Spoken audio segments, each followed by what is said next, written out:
आज के इस वीडियो में क्रिएटिंग एन इंक्लूसिव स्कूल में हम यूनिट 2 कवर करने वाले हैं। तो सबसे पहले हम देख लेते हैं यूनिट 2 में कौन कौन से टॉपिक्स हैं जिसको हम कवर करने वाले हैं। Unit 2 children with special needs, जिसमें हम बात करेंगे range of learning problems across various disabilities, types of disabilities, characteristics and identification of the educational needs of this special focus groups, assessment of learning problems in children with various disabilities, assistive devices, equipments and technologies for different disabilities। फिर हम बात करेंगे constitutional provisions की, policies की, program and acts and international instrument like UN CRPD, इसकी हम बात करेंगे। तो वीडियो को पूरा देखिए, आखिरी तक देखिए और लास्ट में कमेंट करके जरूर बताइएगा कि वीडियो आपको कैसी लगी। तो वीडियो को हम क्रिएटिंग एन इंक्लूसिव स्कूल में आज के इस वीडियो में हम जिस टॉपिक के बारे में बात करने वाले हैं, जानने वाले हैं, समझने वाले हैं, टॉपिक क्या है? Range of learning problems across various disabilities की विभिन्न अक्षमताओं में अधिगम समस्याओं की सीमा। तो इस वीडियो में हम बात करेंगे कि जो अलग अलग तरह की जो डिसेबिलिटीज है उनमें कौन कौन सी लर्निंग प्रॉब्लम्स है जिसका सामना बच्चों को करना पड़ता है। ठीक है, तो इस वीडियो में हम इन्हीं लर्निंग प्रॉब्लम्स की बात करेंगे, हम अलग अलग डिसेबिलिटीज की बात करेंगे और उसमें बच्चों को किस किस तरह की लर्निंग प्रॉब्लम्स का सामना करना पड़ रहा है हम उसकी बात करेंगे।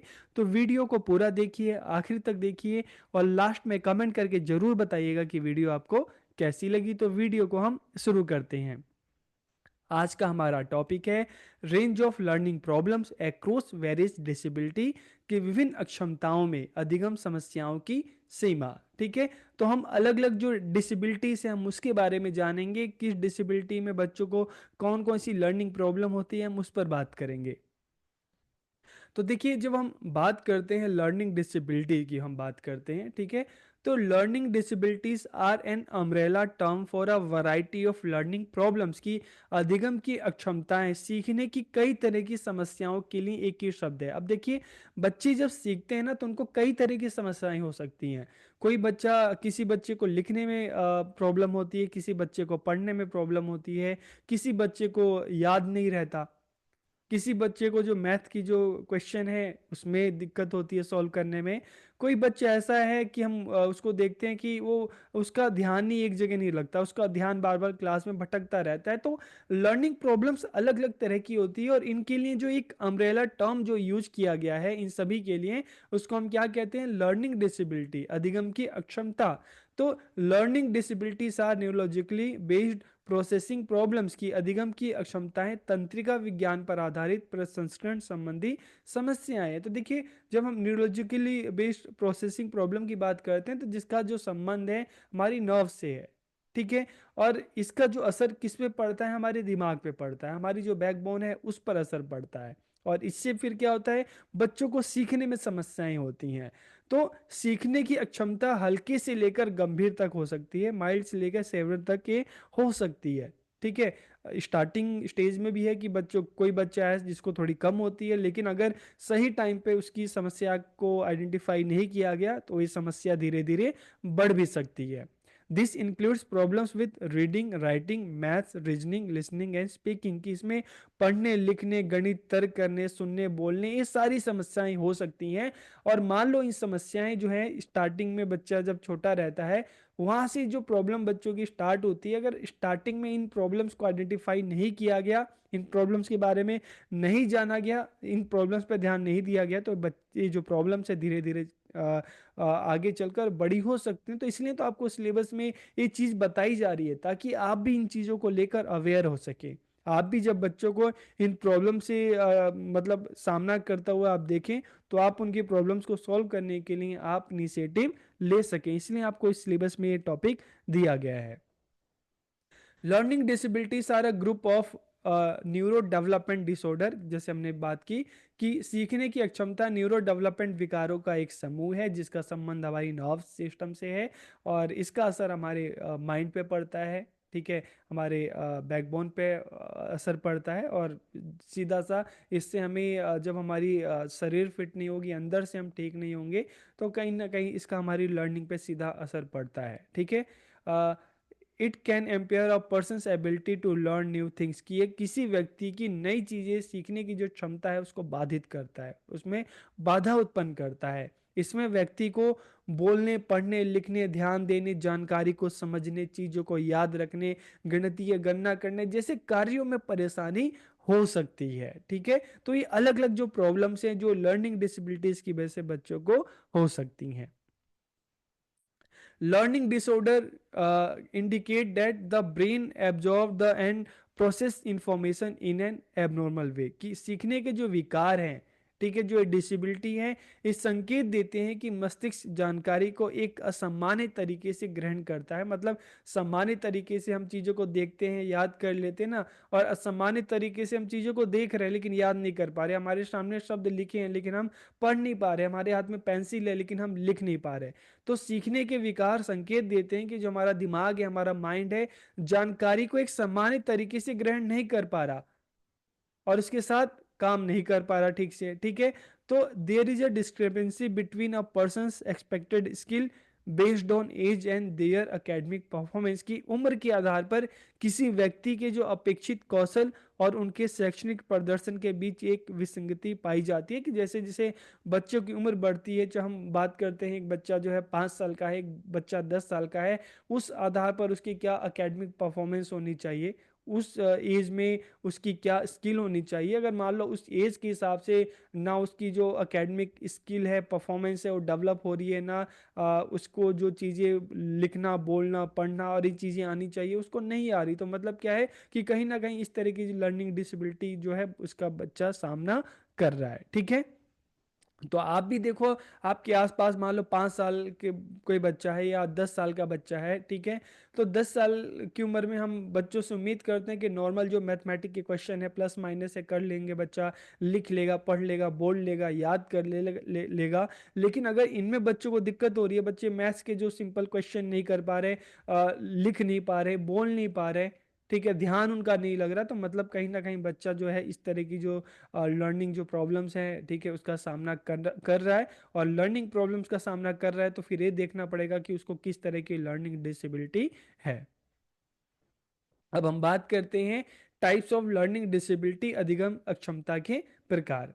तो देखिए अलग अलग तरह की लर्निंग जो डिसेबिलिटी है, डिसलेक्सिया है, डिसग्राफिया है, डिसकैलकुलिया है, और ऑडिटरी प्रोसेसिंग डिसऑर्डर है, नॉन वर्बल लर्निंग डिसेबिलिटी है, विजुअल मोटर डेफिसिट है, attention deficit hyper active disorder है, मेमोरी प्रॉब्लम से। तो अलग अलग तरह की जो समस्याएं हैं जिसका सामना बच्चे करता है। ठीक है, मान लो कोई बच्चा ठीक से उस किसी बच्चे को आप देख रहे हो कि बच्चा 10 साल का हो गया लेकिन फिर भी नहीं पढ़ पा रहा, उसको पढ़ने में दिक्कत हो रही है।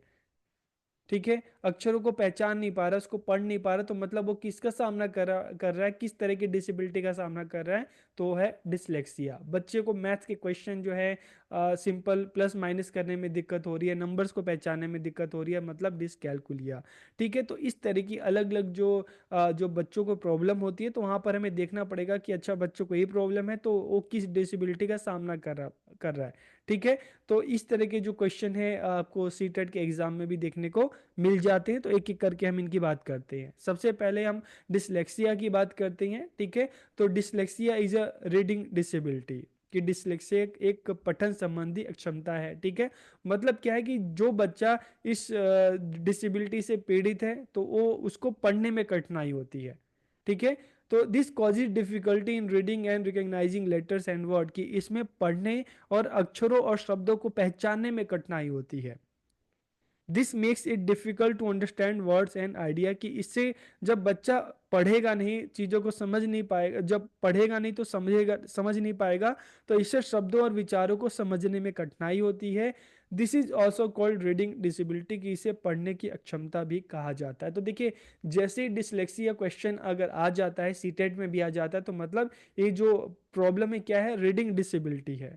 ठीक है, इसमें बच्चों को पढ़ने में समस्या का सामना करना पड़ता है, वो ठीक से पढ़ नहीं पाते, चाहे हम शब्द की बात करें, अक्षर की बात करें। फिर हम डिस्ग्राफिया पे आ जाते हैं। डिस्ग्राफिया क्या है, इसमें बच्चों को लिखने में दिक्कत होती है, बच्चे ठीक से लिख नहीं पाते। हम न्यूरोलॉजी की बात कर रहे हैं ना, तो इसमें बच्चा जो ग्रिपिंग है बच्चा ठीक से नहीं कर पाता, पेंसिल ठीक से पकड़ नहीं पाता, किस तरह से पकड़ना चाहिए उसको ठीक से बच्चा लिख नहीं पाता, जैसा आप इमेज में देख रहे हैं।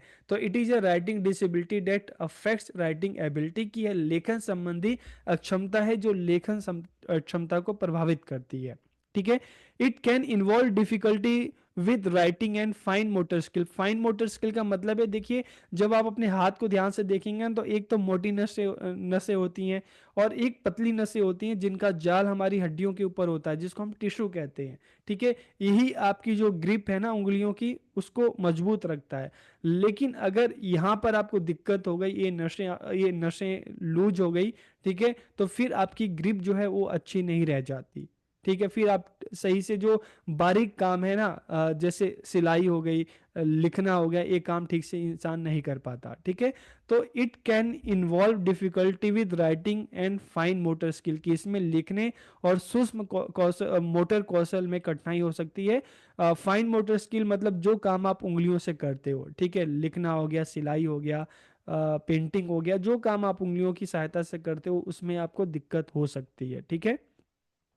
It affects the ability to convert thoughts into written language, की यह विचारों को लिखित भाषा में बदलने की क्षमता को प्रभावित करता है। ऐसे बहुत सारे बच्चे हैं जो बोलते तो अच्छा है, लेकिन जब उनको लिखने की बात आती है, छोटे बच्चों को देखना कि वो लिख नहीं पाते और टाइम से उनकी इस प्रॉब्लम को ध्यान में ही नहीं दिया जाता, तो वही बच्चे जब 10 साल, 12 साल, 15 साल, 20 साल के हो जाते हैं तब भी उनको दिक्कत होती है, ठीक से लिख नहीं पाते। वो अक्सर मात्राओं में बच्चे गलती कर देते हैं, बहुत सारे ऐसे आपने देखे होंगे कि ठीक से उनको एक लेटर तक लिखना नहीं आता। ठीक है। तो इस तरह की जो दिक्कतें हैं ना, अगर टाइम रहते हुए ठीक नहीं किया गया तो आगे चलकर बच्चों को दिक्कत हो सकती है। तो it includes eligible hand writing, ठीक है, incorrect pencil grip and writing speed and spelling, की इसमें लिखावट में अस्पष्टता होती है, पेंसिल या पेन गलत तरीके से पकड़ना, लिखने की जो गति है कि आप लिखने की गति बहुत स्लो होती है, ठीक है, आप ठीक से लिखते नहीं हैं और आप मात्राओं की भी बहुत ज्यादा गलतियां करते हैं लिखने में। ठीक है। फिर हम डिसकैलकुलिया की बात करते हैं, तो देखिए यहां पर डिसग्राफिया का संबंध किससे हो गया? लिखने से संबंधी हो गया। ठीक है, इसको याद रखना। फिर डिसकैलकुलिया, इसका संबंध किससे है? मैथ से है। तो this is a mathematical disability, की यह एक गणितीय अक्षमता है। अब यहाँ पर बच्चों को जो सिंपल मैथमेटिक्स के जो प्लस माइनस है, काउंटिंग है, इन चीजों में ही बच्चों को दिक्कत का सामना करना पड़ता है। ठीक है।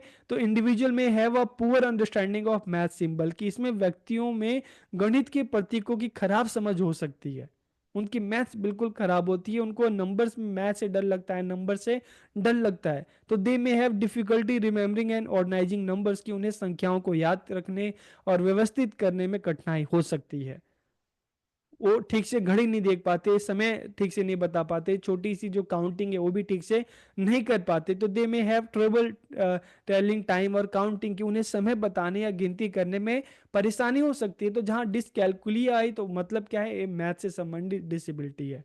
डिसग्राफिया जो आ गया, वो किससे संबंधित है? लिखने से संबंधित है। डिसलेक्सिया की हम बात करें तो पढ़ने से संबंधित है।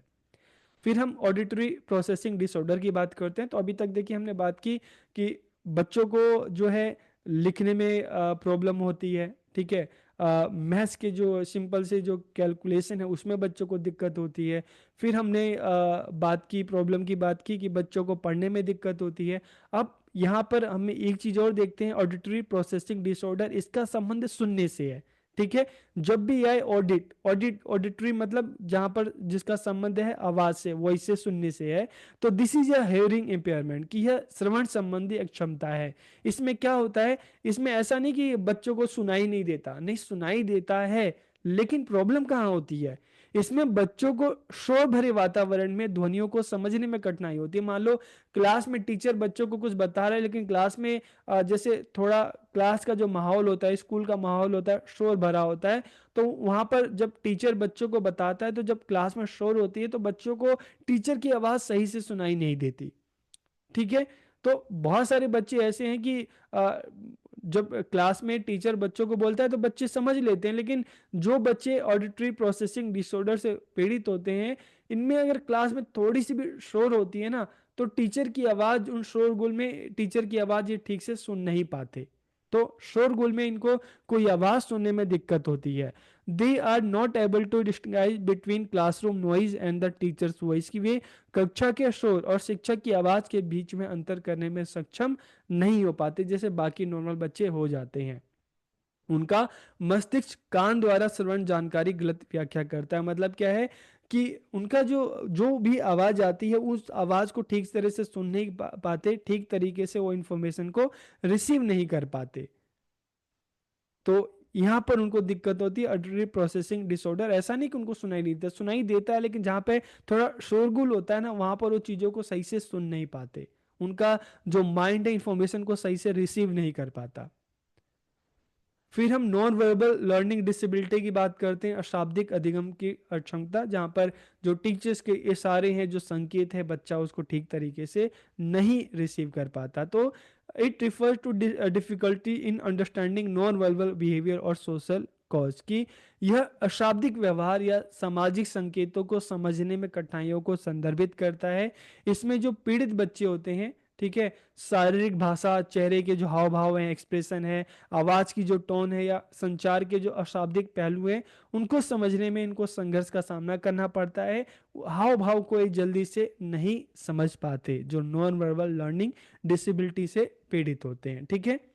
फिर विजुअल मोटर डेफिसिट की अगर हम बात करते हैं, दृश्य मोटर की कमी, तो यहाँ ये जो समस्या है देखने से संबंधित है। तो यहाँ पे फिर ऐसा नहीं है कि दिखाई नहीं दे रहा, ठीक है, दिखाई दे रहा है, लेकिन it affects a person's ability to understand visual information, की है व्यक्ति की दृश्य जानकारी को समझने की क्षमता को प्रभावित करता है।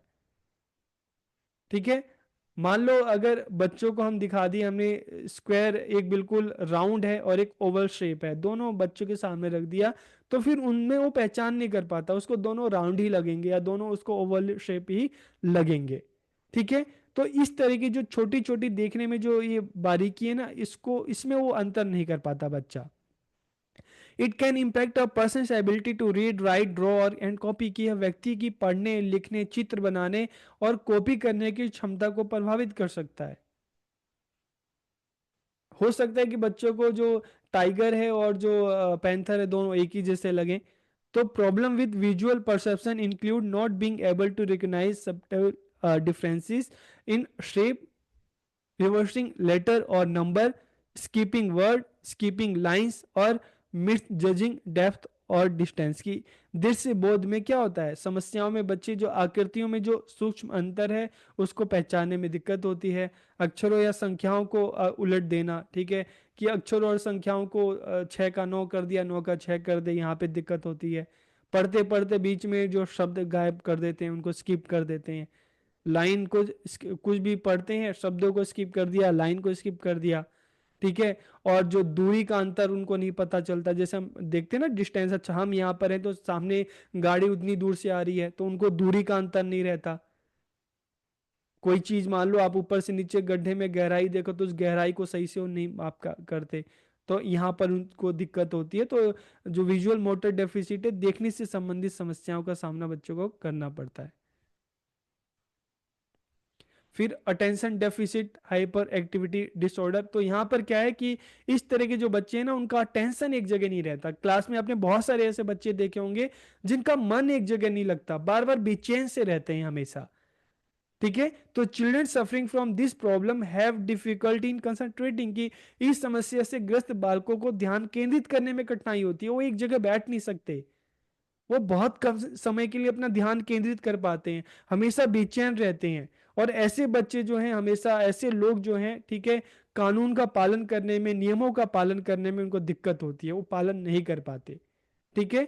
तो they feel big big in following rules and loss, की यह नियमों कानूनों का पालन करने में बड़ा महसूस करते हैं। मतलब क्या है कि वो नियमों और जो कानून है उसका पालन जो उनसे वो करने में उनको बहुत मुश्किल का सामना करना पड़ता है। ठीक है। तो थोड़ा सा सेंटेंस गलत हो गया, तो आप इसको मतलब इतना समझ लो कि उन बच्चों को जो इस तरह की जो प्रॉब्लम का सामना करते हैं, तो उनको नियमों और कानूनों का पालन जो करने में समस्या का सामना करना पड़ता है। क्यों करना पड़ता है? क्योंकि वो ध्यान एक जगह, वो हमेशा बेचैन रहते हैं, एक जगह कंसंट्रेट नहीं कर सकते, तो इसलिए उनको इन चीज़ों का सामना करने में दिक्कत होती है। ठीक है। आप भी अपने क्लास में कुछ बच्चे ऐसे होंगे, ठीक है, जो थोड़े हाइपर एक्टिव होंगे, जिनका ध्यान लगता नहीं होगा, जो हमेशा बेचैन रहते होंगे, जो हमेशा एक जगह ठीक से बैठने में भी उनको दिक्कत होती होगी। और फिर हम बात करते हैं मेमोरी प्रॉब्लम की, स्मृति समस्याएं। बहुत सारे ऐसे बच्चे हैं जो पढ़ते तो हैं, उनको याद नहीं होता। ठीक है, देखिए मेमोरी की बात करें, तीन तरह की मेमोरी होती है। एक हमारी होती है वर्किंग मेमोरी, जो डेली लाइफ में हमारे काम आती है। ठीक है, जैसे मान लो आप कोई चीज कैलकुलेट कर रहे हो।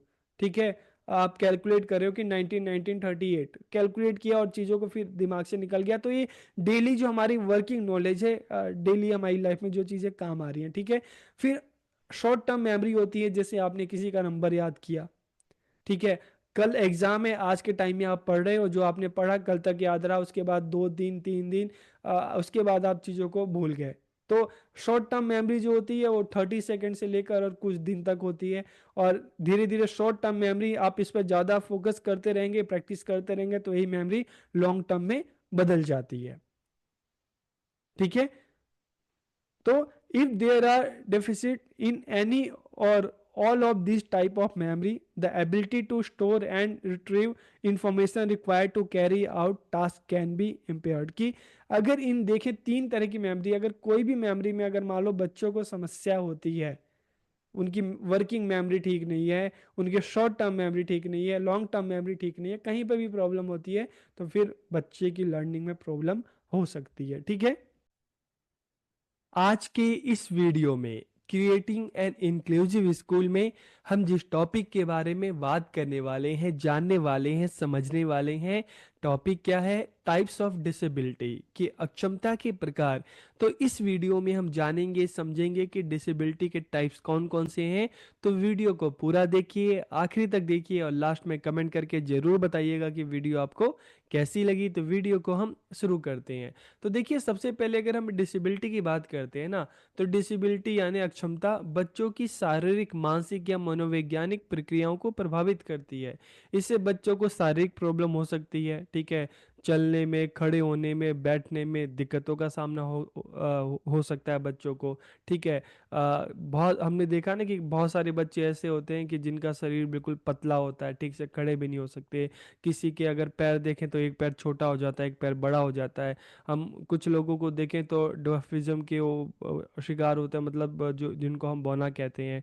और मानसिक समस्याएं भी हो सकती हैं, मानसिक या मनोवैज्ञानिक, जहाँ पर बच्चे को सोचने समझने में, इन चीज़ों में दिक्कतों का सामना करना पड़ सकता है। ठीक है, कई बार हम ये भी देखते हैं कि बच्चा जो है उसकी शरीर तो बढ़ता है लेकिन दिमागी रूप से बच्चा नहीं बढ़ पाता। ठीक है, देखने में तो बड़ा है लेकिन दिमाग उसका बच्चों का। तो इस तरह से काफ़ी मतलब चाहे फिजिकल मेंटल समस्याएं हो सकती हैं, और इनकी वजह से बच्चों को सोचने में, सीखने में, सुनने में, देखने में, बोलने में, एडजस्ट होने में, सबके साथ दिक्कतों का सामना करना पड़ सकता है।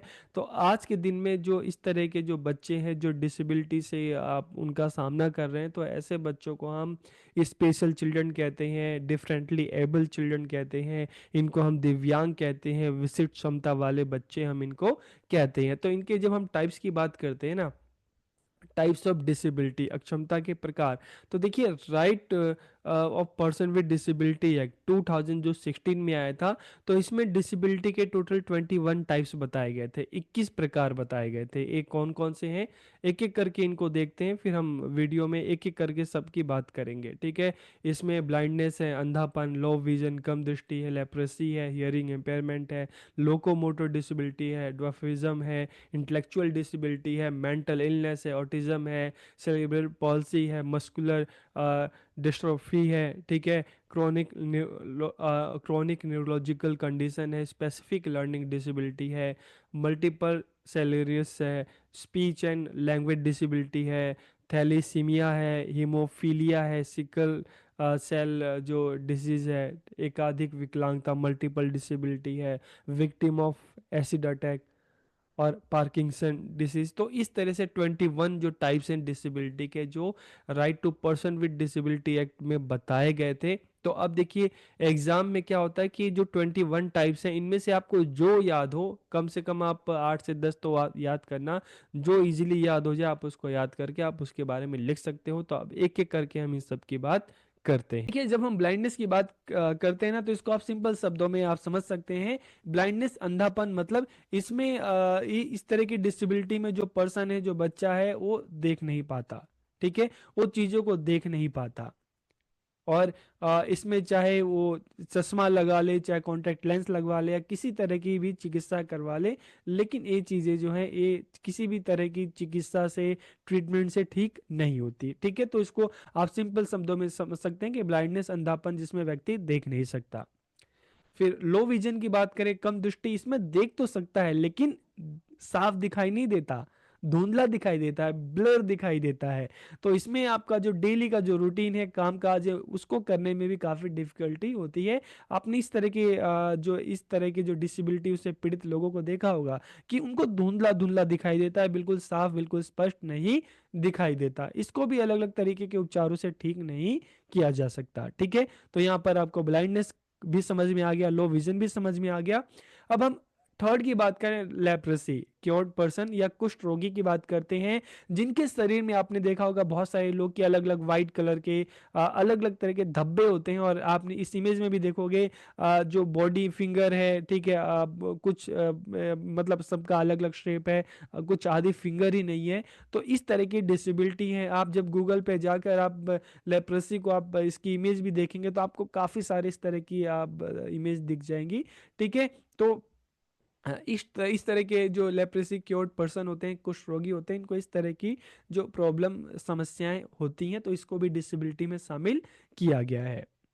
फिर हियरिंग इम्पेयरमेंट की बात करते हैं, श्रवण बाधित, तो यहाँ पे भी दो तरह के होते हैं। ये दो कैटेगरी क्या है, एक डेफ की है, एक हार्ड ऑफ हियरिंग की है। डेफ मतलब जो बिल्कुल पूरी तरह से सुन नहीं सकते। ठीक है, और हार्ड ऑफ हियरिंग की अगर हम बात करें तो इस तरह के जो रोग से पीड़ित होते हैं, डिसेबिलिटी से, उनको बहुत कम सुनाई देता है। ठीक है, तो हियरिंग इम्पेयरमेंट में दो तरह आपको समझ में आ गया होगा कि यहाँ पर दो हैं, पार्शियल और टोटल इनेबिलिटी ऑफ हियर। कि पार्शियल मतलब हार्ड ऑफ हियरिंग, जिनको बहुत कम सुनाई देता है, और अगर हम टोटल इनेबिलिटी टू हियर की बात करें, डेफ, जिनको बिल्कुल नहीं सुनाई देता। फिर लोकोमोटर डिसेबिलिटी की अगर हम बात करें तो it is a disability related to bones, joints and muscles, की हड्डी, जोड़ों और मांसपेशियों से जुड़ी विकलांगता है।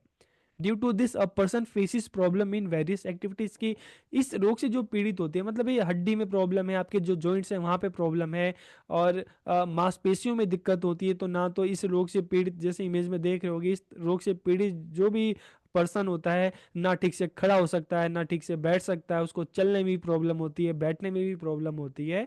तो क्योंकि उसकी जो हड्डियां हैं वो ठीक से काम नहीं कर रही, उसके जो जॉइंट्स हैं वो ठीक से काम नहीं कर रहे, तो इस तरह की जो डिसेबिलिटी को हम क्या कहते हैं, लोकोमोटर डिसेबिलिटी कहते हैं। तो इसको भी डिसेबिलिटी के कैटेगरी में शामिल किया गया है। ठीक है, देखिए 2000 का जो आरपीडब्ल्यूडी एक्ट था, उससे पहले 1995 का आया था, जिसमें डिसेबिलिटी के 7 टाइप्स बताए थे, लेकिन 2016 में उसको 7 से बढ़ाकर 21 कर दिया गया। डॉर्फिज्म की बात करें, बौनापन की बात करें, तो ये इससे तो आप बिल्कुल ही जानते होंगे, मतलब जिनकी हाइट बहुत छोटी होती है। और अगर हाइट बताया गया है तो 4 फीट 10 इंच से जिनकी छोटी होती है, उम्र बढ़ जाती है लेकिन हाइट नहीं बढ़ती, तो उसको भी जो डिसेबिलिटी है उसकी कैटेगरी में उसको शामिल किया गया है। इंटेलेक्चुअल डिसेबिलिटी, बौद्धिक क्षमता मतलब मस्तिष्क से संबंधित। ठीक है, तो it affects a person's intellectual and adaptive functioning. और इसमें क्या होता है, इसमें दिस में result in a person lacking the skill needed to live and work in the community. कि इसमें व्यक्ति के पास समुदाय में रहने और सबके साथ काम करने की जो आवश्यक जो स्किल होनी चाहिए, नेसेसरी जो स्किल होनी चाहिए, जो कौशल होना चाहिए, उसकी कमी देखने को मिलती है। किस तरह की कमी देखने को मिलती है, और पर्सन है difficulty with everyday activities, such as learning में दिक्कत हो रही है, रीजनिंग में दिक्कत हो रही है, प्रॉब्लम सॉल्विंग में, मतलब ठीक से सोच नहीं पा रहा व्यक्ति, ठीक से समझ नहीं पा रहा, डिसीजन नहीं ले पा रहा, ठीक से बोल नहीं पा रहा, सोशल पार्टिसिपेशन में दिक्कत हो रही है, अपनी केयर नहीं कर पा रहा, ना खुद की हेल्प कर पा रहा है। तो इस तरह की जो दिक्कत है उसको इंटेलेक्चुअल डिसेबिलिटी कहते हैं, बौद्धिक अक्षमता कहते हैं, कि आप का दिमाग जो है आप उसको सही तरीके से आप इस्तेमाल नहीं कर पा रहे, सोच नहीं पा रहे, समझ नहीं पा रहे, डिसीजन ले नहीं पा रहे, आप लोगों के बीच में पार्टिसिपेट नहीं कर पा रहे, आप ठीक से बोल नहीं पा रहे, समझ नहीं पा रहे। तो ये सारी जो हम बात करते हैं चीज़ें हैं, इंटेलेक्चुअल डिसेबिलिटी में आती हैं। फिर हम मेंटल इलनेस की बात करें, मानसिक रोग की बात करें, ठीक है। तो it is also known as mental health disorder, इसे मानसिक स्वास्थ्य विकार के रूप में जाना जाता है। It affects a person thinking, feeling और बिहेवियर, की किसी व्यक्ति की सोच, भावनाओं और व्यवहार को प्रभावित करती है। इससे क्या होता है, इससे दैनिक जीवन में काम करना मुश्किल हो जाता है। It can make it difficult to function in daily life. और इसके एग्जाम्पल क्या है, चाहे हम बात करें change in thinking and mood behaviour, की आपकी जो थिंकिंग है, मूड है, बिहेवियर है, उसमें अचानक से काफी चेंजेस आता है, ठीक है। अचानक से सडनली चेंज आ जाता है। आप कंसंट्रेट नहीं कर पाते, हमेशा रेस्टलेस फील करते हैं, आपके सर में दर्द होता है, थका थका सा महसूस करते हैं, डाइजेस्टिव प्रॉब्लम होती है, ठीक है, आपके पेट में दर्द होता है। तो ये सारा जो मेंटल इलनेस है, मानसिक रोग है, ठीक है, उसको भी जो इस तरह के रोग से पीड़ित जो व्यक्ति होता है, तो उसको भी डिसेबिलिटी के कैटेगरी में शामिल किया गया है। क्या है, मेंटल इलनेस, मानसिक रोग।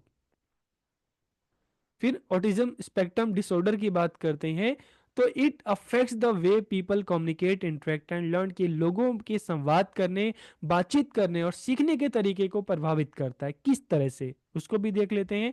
इसके सिम्टम्स क्या है, नो आई कांटेक्ट, कि सामने वाला जब बात करता है तो आई कांटेक्ट ही नहीं करता, किसी तरह का आप उससे बोलोगे तो किसी तरह का रिस्पॉन्स नहीं करेगा। अलग अलग सिचुएशन में उसका किसी तरह से इस तरह के रोग से जो पीड़ित होते हैं, कोई फेशियल एक्सप्रेशन नहीं होता, खुशी में खुशी वाला भाव नहीं होता, दुख में दुख वाला भाव नहीं होता। Difficulty in social communication and interaction, कि सामाजिक और संचार और बातचीत में उनको कठिनाई होती है। उनका कोई इंटरेस्ट, लिमिटेड इंटरेस्ट होता है, ठीक है। बार बार एक शब्द बोलोगे तो उसी शब्द को बार बार रिपीट करेंगे, रिपीटेटिव बिहेवियर होता है, अनयूजुअल रिस्पॉन्स होते हैं, ठीक है। तो संवेदनाओं के प्रति असामान्य प्रतिक्रियाएं होती हैं, कब रोना चाहिए, कब हंसना चाहिए, कि उसके उससे बारे में इनको कोई इतनी अवेयरनेस नहीं होती, ठीक है। अनयूजुअल रिस्पॉन्स इनका होता है, कभी भी हंसने लगते हैं, कभी भी रोने लगते हैं। तो ऑटिज्म स्पेक्ट्रम डिसऑर्डर से जो है इसको भी जो डिसेबिलिटी उसकी कैटेगरी में इसको शामिल किया गया है। अब हम बात करते हैं सेरेब्रल पॉल्सी की, मस्तिष्क पक्षाघात की। तो ये क्या होता है, it affects a persons movement and muscle coordination, कि व्यक्ति की गतिविधि और मांसपेशियों के समन्वय को प्रभावित करता है। It cause by damage to the brain during development, के विकास के दौरान मस्तिष्क को होने वाली क्षति के कारण होता है। और जो इस रोग से पीड़ित होते हैं उनको किस किस तरह के सिम्टम्स से पहचाना जा सकता है, जैसे चलने में कठिनाई है, जो एबनॉर्मल पोस्चर्स है, जोड़ों में अकड़न है, जॉइंट्स में असामान्य हरकतें हैं, इस तरह के पीड़ित व्यक्ति को, बच्चों को सोने में कठिनाई होती है, खाने में कठिनाई होती है, नॉर्मल जैसे हम बोलते हैं ना तो ये रुक रुक के बोलते हैं, बोलने में कठिनाई होती है, इनके मुंह से हमेशा लार टपकने लगता है, तो मतलब टपकता रहता है, और खाने को निगलने में भी कठिनाई होती है। तो इस तरह से जो पीड़ित व्यक्ति होते हैं, उस इस रोग को, इस डिजीज को क्या कहते हैं, सेरेब्रल पॉल्सी, और इसको भी डिसेबिलिटी की कैटेगरी में डाला गया है।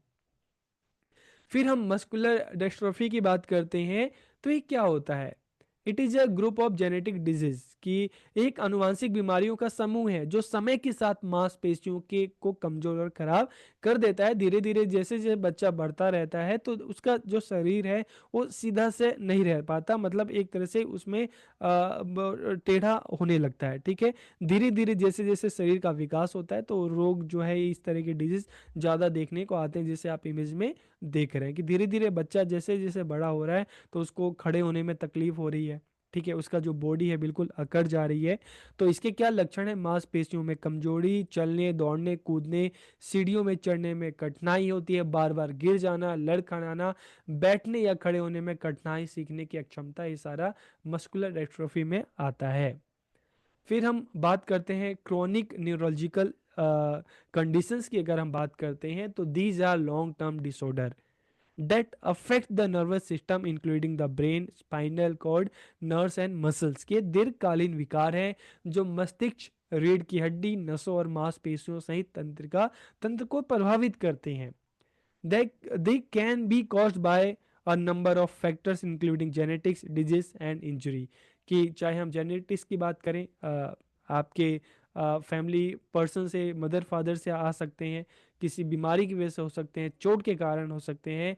और इसके एग्जांपल्स क्या हैं, चाहे अल्जाइमर की हम बात करते हैं, मल्टीपल स्क्लेरोसिस की बात करते हैं, पार्किंसंस रोग की बात करते हैं, मिर्गी है, माइग्रेन है, ब्रेन ट्यूमर है, रीढ़ की हड्डी में चोट है, सारे क्या है इसके सिम्टम्स हैं। फिर हम बात करते हैं स्पेसिफिक लर्निंग डिसेबिलिटी, विशेष सीखने की क्षमता की बात करते हैं। तो this affects a person's ability to understand और यूज लैंग्वेज, कि ये किसी व्यक्ति की भाषा को समझने या उसका उपयोग करने को प्रभावित करता है। They can affect reading, writing, speaking, listening, spelling and math, कि ये किसी भी बच्चा, जो भी बच्चा इससे पीड़ित होता है, उसको पढ़ने में, लिखने में, बोलने में, सुनने में, वर्तनी में, मैथ्स में, ठीक है, इन चीज़ों में उसको परेशानी का सामना करना पड़ता है। फिर मल्टीपल स्क्लेरोसिस की अगर हम बात करें तो ये क्या है, it is a long term disease है। मल्टीपल स्क्लेरोसिस एक दीर्घकालीन बीमारी है। This can interrupt communication between the brain and the rest of the body, कि मस्तिष्क और शरीर के बाकी हिस्सों के बीच में संचार को बाधित करती है। एग्जाम्पल के लिए, ठीक है, जैसे हम खाना खाने जाते हैं, ठीक है, सामने थाली है, आपके माइंड से मैसेज आता है, आपका हाथ अपने आप थाली पे जाता है, वहाँ से मुंह की तरफ बढ़ता है, आप खाना खाते हैं। तो एक माइंड और बॉडी के बीच में यहाँ पर क्या है कि एक संचार हो रहा है, कम्युनिकेशन हो रहा है। लेकिन इस तरह की जो इससे पीड़ित जो बच्चे होते हैं, लोग होते हैं, उनमें इस तरह का कम्युनिकेशन बॉडी में और माइंड में नहीं होता, ठीक है। तो this can interrupt communication between the brain and the rest of the body.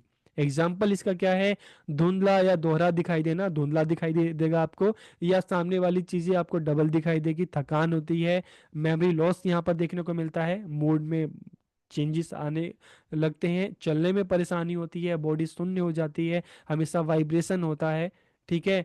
और चाहे आप यहाँ पर हम बात कर लें, सोच की बात कर लें, ठीक है, दस्त की बात कर रहे हैं, इस तरह की जो समस्याएं देखने को मिलती है। फिर स्पीच एंड लैंग्वेज डिसेबिलिटी, कि स्पीच और language disability is a communication disorder, कि एक संचार विकार है। It affects a person's ability to speak और अंडरस्टैंड लैंग्वेज, कि किसी व्यक्ति की बोलने या भाषा को समझने की क्षमता को प्रभावित करता है। आपको बोलने में दिक्कत होती है, दूसरों की भाषा को, दूसरे की बातों को समझने में भी आपको दिक्कत होती है। फिर थैलीसीमिया की बात करें तो एक ब्लड डिसऑर्डर है, एक रक्त विकार है। It causes the body to produce less haemoglobin than normal, कि इसके कारण जो शरीर में हीमोग्लोबिन का जो संचार है, उत्पादन है, वो कम हो जाता है, जिससे व्यक्ति को एनीमिया भी हो सकती है। और this can cause symptoms such as weakness, tiredness and shortness of breath, कि इससे क्या होगा, आपके शरीर में कमजोरी होगी, थकान होगी, सांस लेने में तकलीफ, इस तरह के लक्षण होते हैं। तो इसको भी एक कैटेगरी में, डिसेबिलिटी में शामिल किया गया है, थैलेसीमिया। इसके बाद हीमोफीलिया की अगर हम बात करें तो ये भी एक ब्लड डिसऑर्डर है। Haemophilia is a blood disorder that prevents blood from clotting properly, कि हीमोफीलिया एक रक्त विकार है जो रक्त को ठीक से जमने से रोकता है। एग्जाम्पल के लिए मान लो, जैसे क्या होता है कि आपके हाथ में या पैर में कहीं चोट लगी और ब्लीडिंग होने लगी, तो कुछ टाइम बाद आप देखते हैं कि वो अपने आप जो ब्लड है वो जम जाता है, ब्लीडिंग रुक जाती है, ठीक है। लेकिन इस रोग से जो हीमोफीलिया से जो पीड़ित होता है, तो उसका जो ब्लड है वो जमता नहीं है, क्लॉट नहीं होता, वो लगातार बहते रहता है। तो पीपल विथ हीमोफीलिया ब्लीड मोर, इसकी जो ब्लीडिंग होती है मोर easily and for longer period of time, कि इससे जो पीड़ित व्यक्ति होता है उसकी जो ब्लीडिंग होती है अधिक आसानी से और लंबे समय तक होती है। और इसके सिम्टम्स क्या हैं, bleeding for no apparent reason, कि बिना किसी स्पष्ट कारण के रक्तस्राव होता है, आसानी से चोट लगना, या नाक से, मूत्र से या मल से रक्तस्राव होना, खून निकलना, ये इसके क्या है, सिम्टम्स हैं। फिर हम सिकल सेल डिजीज की बात करते हैं। तो this is a genetic blood disorder, की आनुवांशिक रक्त विकार है, और इसके कारण लाल रक्त कोशिकाएं, ठीक है, कठोर और दराती के आकार की हो जाती हैं। जैसे हम रेड ब्लड सेल्स की बात करते हैं तो राउंड जो देखने में होती है, लेकिन जो इस रोग से पीड़ित होता है सिकल सेल डिजीज से, तो उसकी क्या है कि बिल्कुल जो एक दराती होता है उस आकार का हो जाता है। This makes it difficult for blood to flow through the body, इससे क्या होता है शरीर में जो एक ब्लड का सर्कुलेशन होता है उसमें मुश्किल हो जाती है।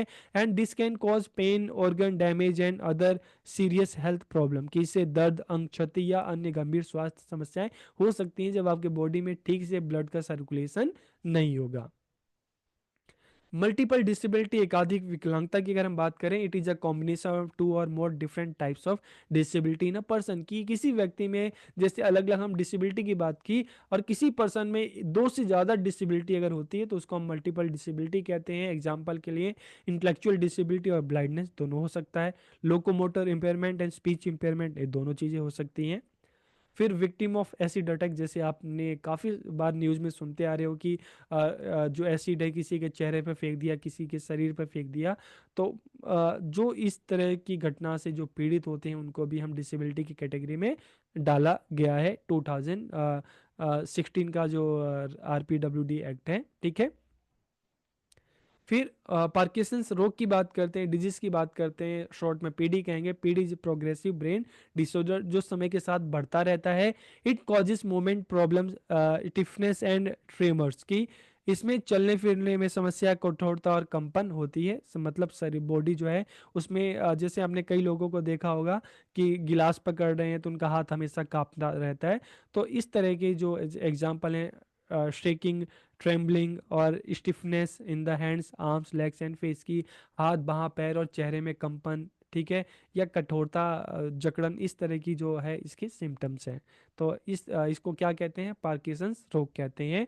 तो इस तरह से हमने देखा कि टोटल जो अलग अलग टाइप की जो डिसेबिलिटी है, तो 21 टाइप्स की जो disability. Creating an inclusive school में आज के इस वीडियो में जिस टॉपिक के बारे में हम बात करने वाले हैं, जानने वाले हैं, समझने वाले हैं, टॉपिक क्या है, assessment of learning problems in children with various disabilities की। अलग अलग जो डिसेबिलिटीज वाले बच्चे हैं, जैसा कि हमने टाइप्स ऑफ डिसेबिलिटी में RPWD एक्ट में हमने बात की थी कि टोटल डिसेबिलिटीज के 21 टाइप्स हैं। तो जो वेरियस डिसेबिलिटीज, अलग अलग जो अक्षमताओं वाले बच्चे हैं, इनकी लर्निंग प्रॉब्लम जो इनको होती है, इनको जिन अधिगम समस्याओं का सामना करना पड़ता है, उसका असेसमेंट किस तरह से किया जाए, क्या तरीके हैं, क्या मेथड है, कौन कौन से टूल्स हैं, इन सभी की बात आज की इस वीडियो में हम करने वाले हैं। तो वीडियो को पूरा देखिए, आखिरी तक देखिए, और लास्ट में कमेंट करके जरूर बताइएगा कि वीडियो आपको कैसी लगी। तो वीडियो को हम शुरू करते हैं। आज का हमारा टॉपिक है assessment of learning problems in children with various disabilities, कि विभिन्न अक्षमताओं वाले बच्चों में अधिगम समस्याओं का आकलन, कि इनका आकलन किस तरह से किया जाता है। Assessing children's learning disabilities evaluates the child's strength and weakness in areas such as their language, memory and social emotional development, कि बच्चों की अधिगम अक्षमता का आकलन उनकी भाषा, स्मृति और सामाजिक भावनात्मक विकास जैसे क्षेत्रों में बच्चे की ताकत और कमजोरियों का मूल्यांकन करता है। तो देखिए, जब हम बात करते हैं कि जो वेरियस डिसेबिलिटीज वाले बच्चे हैं, जो अक्षमताओं वाले जो बच्चे हैं, इनकी जो लर्निंग प्रॉब्लम्स की जब हम उसके असेसमेंट की बात करते हैं, तो इनको लर्निंग प्रॉब्लम्स कहाँ कहाँ होती है, भाषा में होती है, ठीक है, इनकी मेमोरी की बात करते हैं, स्मृति की बात करते हैं, और सामाजिक भावनात्मक विकास की बात करते हैं।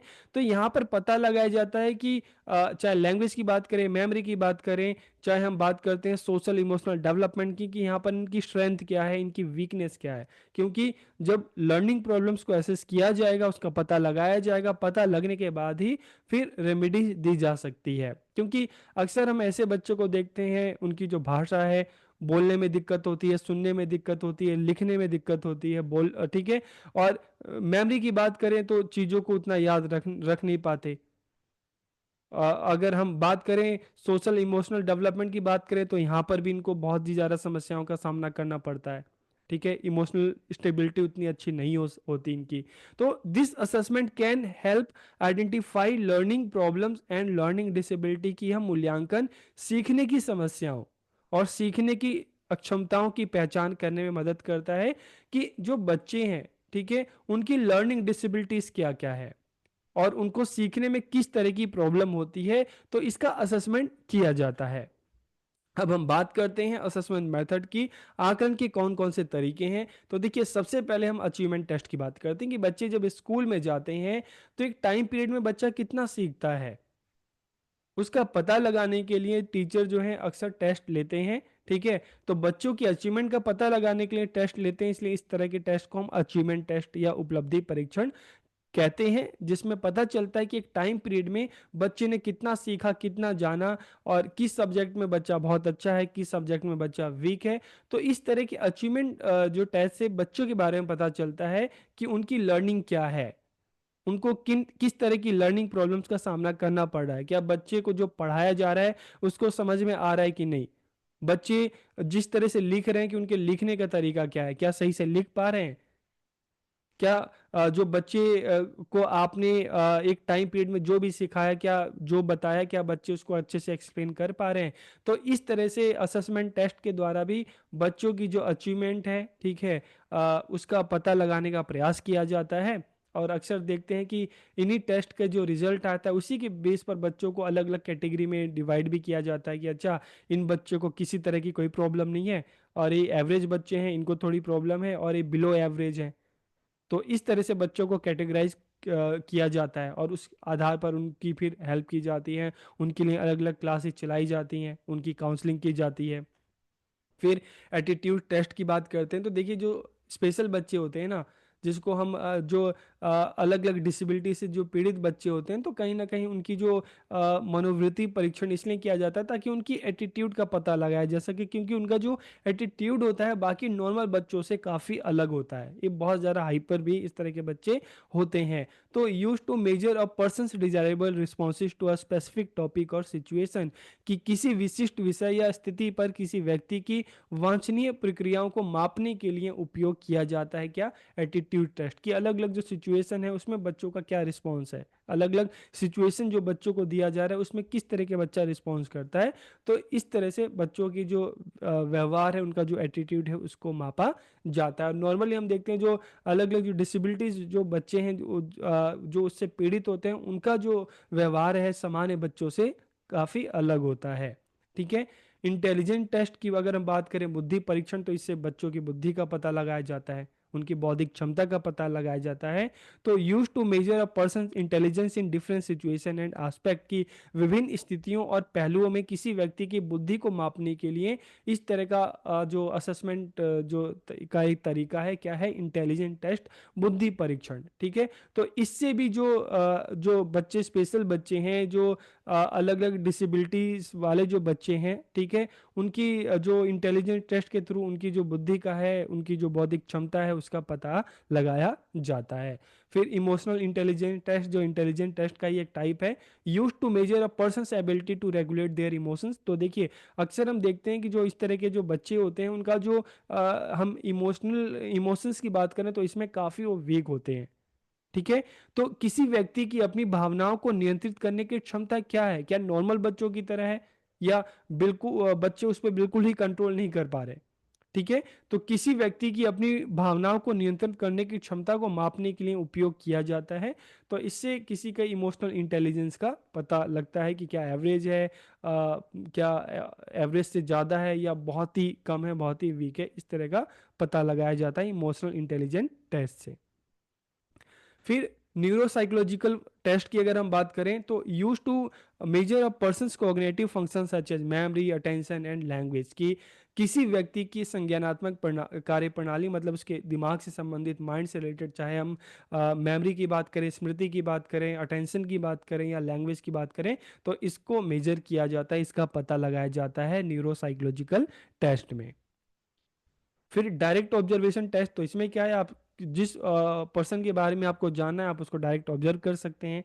प्रत्यक्ष साक्षात्कार के माध्यम से किसी व्यक्ति की क्षमताओं को मापने के लिए इसका उपयोग किया जाता है। Used to measure a person's ability through a direct interview. ठीक है। आप डायरेक्ट इंटरव्यू कर सकते हैं, आप उसको सीधा आप उसको देख कर भी ऑब्जर्व कर सकते हैं कि क्या कोई क्लास में बच्चे कौन कौन से ऐसे बच्चे हैं जिनका बिहेवियर है, जिनका एटीट्यूड है, जिनकी भाषा है, जिनका जो बैठने का, एक दूसरे से बात करने का तौर तरीका बाकियों से अलग है।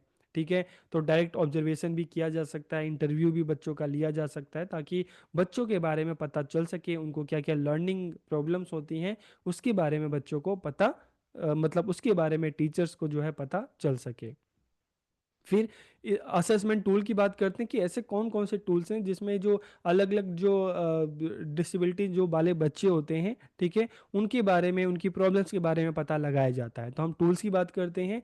तो सबसे पहले हम बात करते हैं वुडकॉक जॉनसन उपलब्धि परीक्षण, ठीक है, जो अचीवमेंट टेस्ट है वुडकॉक एंड जॉनसन का, हम उसके बारे में अगर हम बात करें तो this is a comprehensive battery of tests that assess a child's academic achievement in reading, math, written language and other areas। की यह परीक्षण की एक व्यापक श्रृंखला है, ठीक है। तो इसमें काफ़ी सारे टेस्ट होते हैं जिससे बच्चों की, चाहे हम पढ़ने की बात करें, मैथ की बात करें, उनकी रिटर्न लैंग्वेज जो है, इस तरह से अलग अलग एरिया में बच्चों की जो अचीवमेंट है, उपलब्धि है, उसका पता लगाया जाता है। तो सेम, चाहे हम वुडकॉक जॉनसन टेस्ट की बात करते हैं, इनके अचीवमेंट टेस्ट की बात करते हैं, या हम बैचलर इंडिविजुअल अचीवमेंट टेस्ट की बात करते हैं, तो दोनों में चाहे बच्चे की हम इनकी पढ़ने की बात करें, मैथ की बात करें, ठीक है, रिटर्न लैंग्वेज की बात करें, तो इस तरह से बच्चों की जो अलग अलग एरिया हैं उसमें बच्चों की क्या उपलब्धि है, क्या अचीवमेंट है, उसका पता लगाया जाता है, ठीक है। तो यहाँ पर हम बात करें, रीडिंग की बात करें, मैथ की बात करें, रिटर्न लैंग्वेज की बात करते हैं। फिर अगर हम बात करें dynamic indicators of basic early literacy skill, this is a set of brief easy to administer measure that assess a child's early literacy skill, की है संक्षिप्त आसानी से लागू किए जाने वाले उपायों का एक सेट है जो बच्चे की शुरुआती साक्षरता कौशल का आकलन करता है। कि मतलब जब स्टार्टिंग में बच्चे जब हम प्राइमरी की बात करते हैं एक एग्जांपल के लिए, तो उस लेवल पे, किस लेवल पे बच्चों को कितना आना चाहिए, बच्चों की बेसिक स्किल क्या है, बच्चों को की जो नॉर्मल हम कहते हैं ना बेसिक मैथमेटिक्स है, बच्चों को प्लस माइनस और ये सारी चीज़ें आती है कि नहीं। लैंग्वेज की बात करें तो बच्चा लिख लेता है कि नहीं, बोल लेता है कि नहीं, ध्यान से सुनता है कि नहीं। तो इस तरह की जो बेसिक चीज़ें हैं उसका पता लगाया जाता है, क्योंकि इस तरह के हम स्पेशल जब बच्चों की बात करते हैं ना, डिसेबिलिटी से पीड़ित बच्चों की बात करते हैं, तो कहीं ना कहीं वो स्टार्टिंग से वो चीज़ बच्चों में देखने को मिल जाती है कि बच्चा, अच्छा, इस तरह के बच्चे जो हैं वो ज़्यादा उनको प्रॉब्लम्स हो रही है लर्निंग में, सीखने में।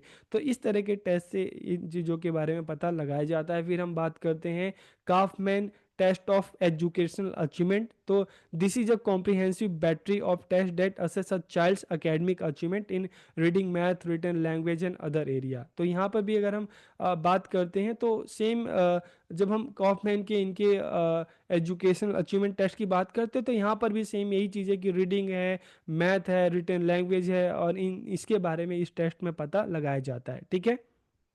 फिर हम बात करते हैं स्टैनफोर्ड बेनेट इंटेलिजेंस स्किल्स की। अगर हम बात करते हैं HB5, तो this is a comprehensive battery of test that measures a child's overall intellectual ability. की यहाँ पर बच्चों की बौद्धिक क्षमताओं का पता लगाया जाता है, ठीक है, कि उसके एज के हिसाब से, ठीक है, उसकी जो बौद्धिक जो क्षमता है, ठीक है, उसकी जो इंटेलेक्चुअल एबिलिटी है वो कहाँ तक है, उसके एज के हिसाब से है कि नहीं है, उसका IQ लेवल क्या है, तो इन चीज़ों के बारे में पता लगाया जाता है। फिर रेनॉल्ड इंटेलेक्चुअल असेसमेंट स्केल की अगर हम बात करते हैं, रियाज जिसको शॉर्ट में कहते हैं, this is a comprehensive battery of test that measures child's overall intellectual ability. की है परीक्षण की एक व्यापक श्रृंखला है जो बच्चों की समग्र बौद्धिक क्षमता को मापती है, ठीक है।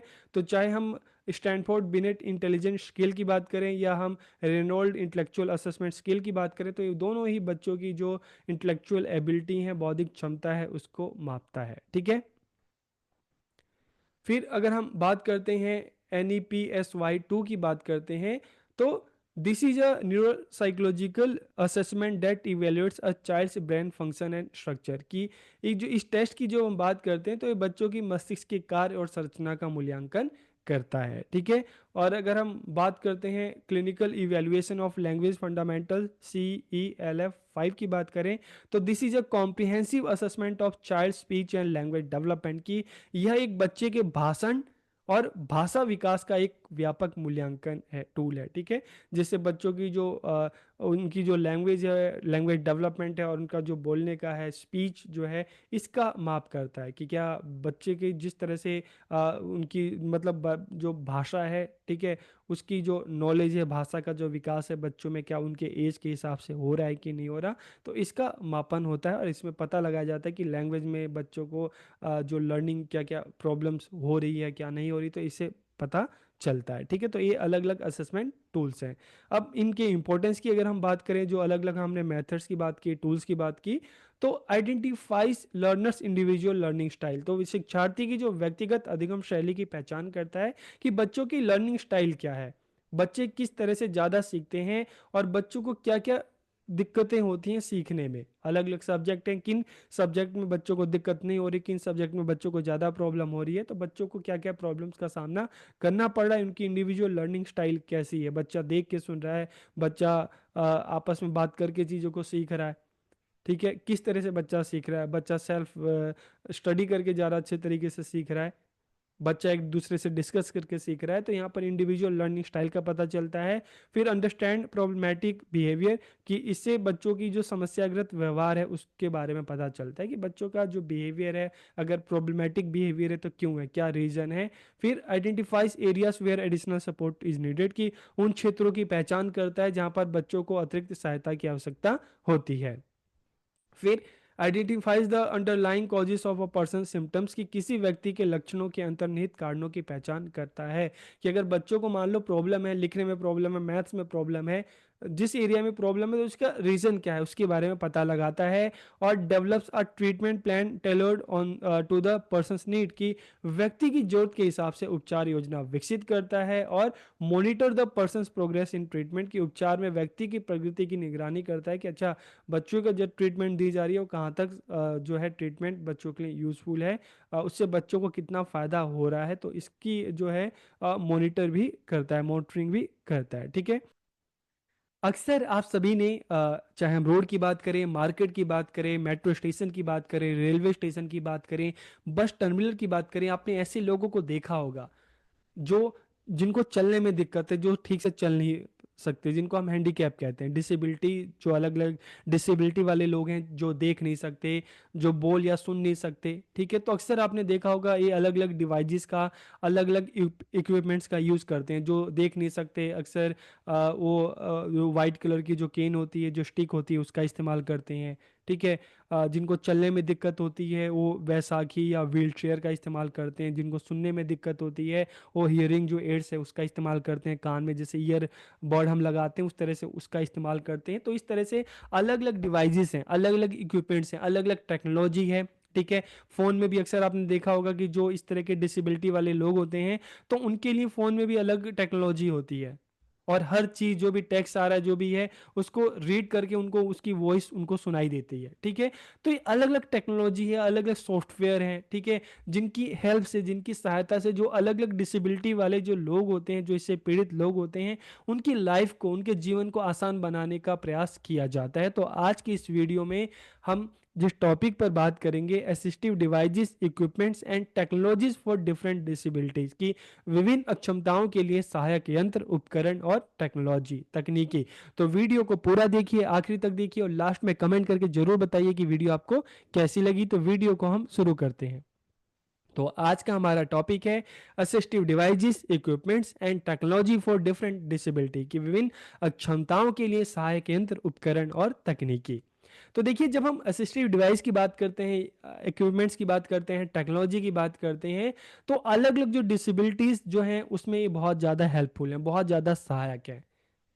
This include communication aids, mobility devices, hearing assistive technology, vision aids and cognitive support devices. इन सब की एक एक करके हम नेक्स्ट के स्लाइड में हम बात करेंगे। ठीक है, all of these are design to enhance the quality of life of individual with disability, कि ये सभी अक्षम व्यक्तियों के जीवन की गुणवत्ता को बढ़ाने के लिए, बेहतर बनाने के लिए डिजाइन किए गए हैं।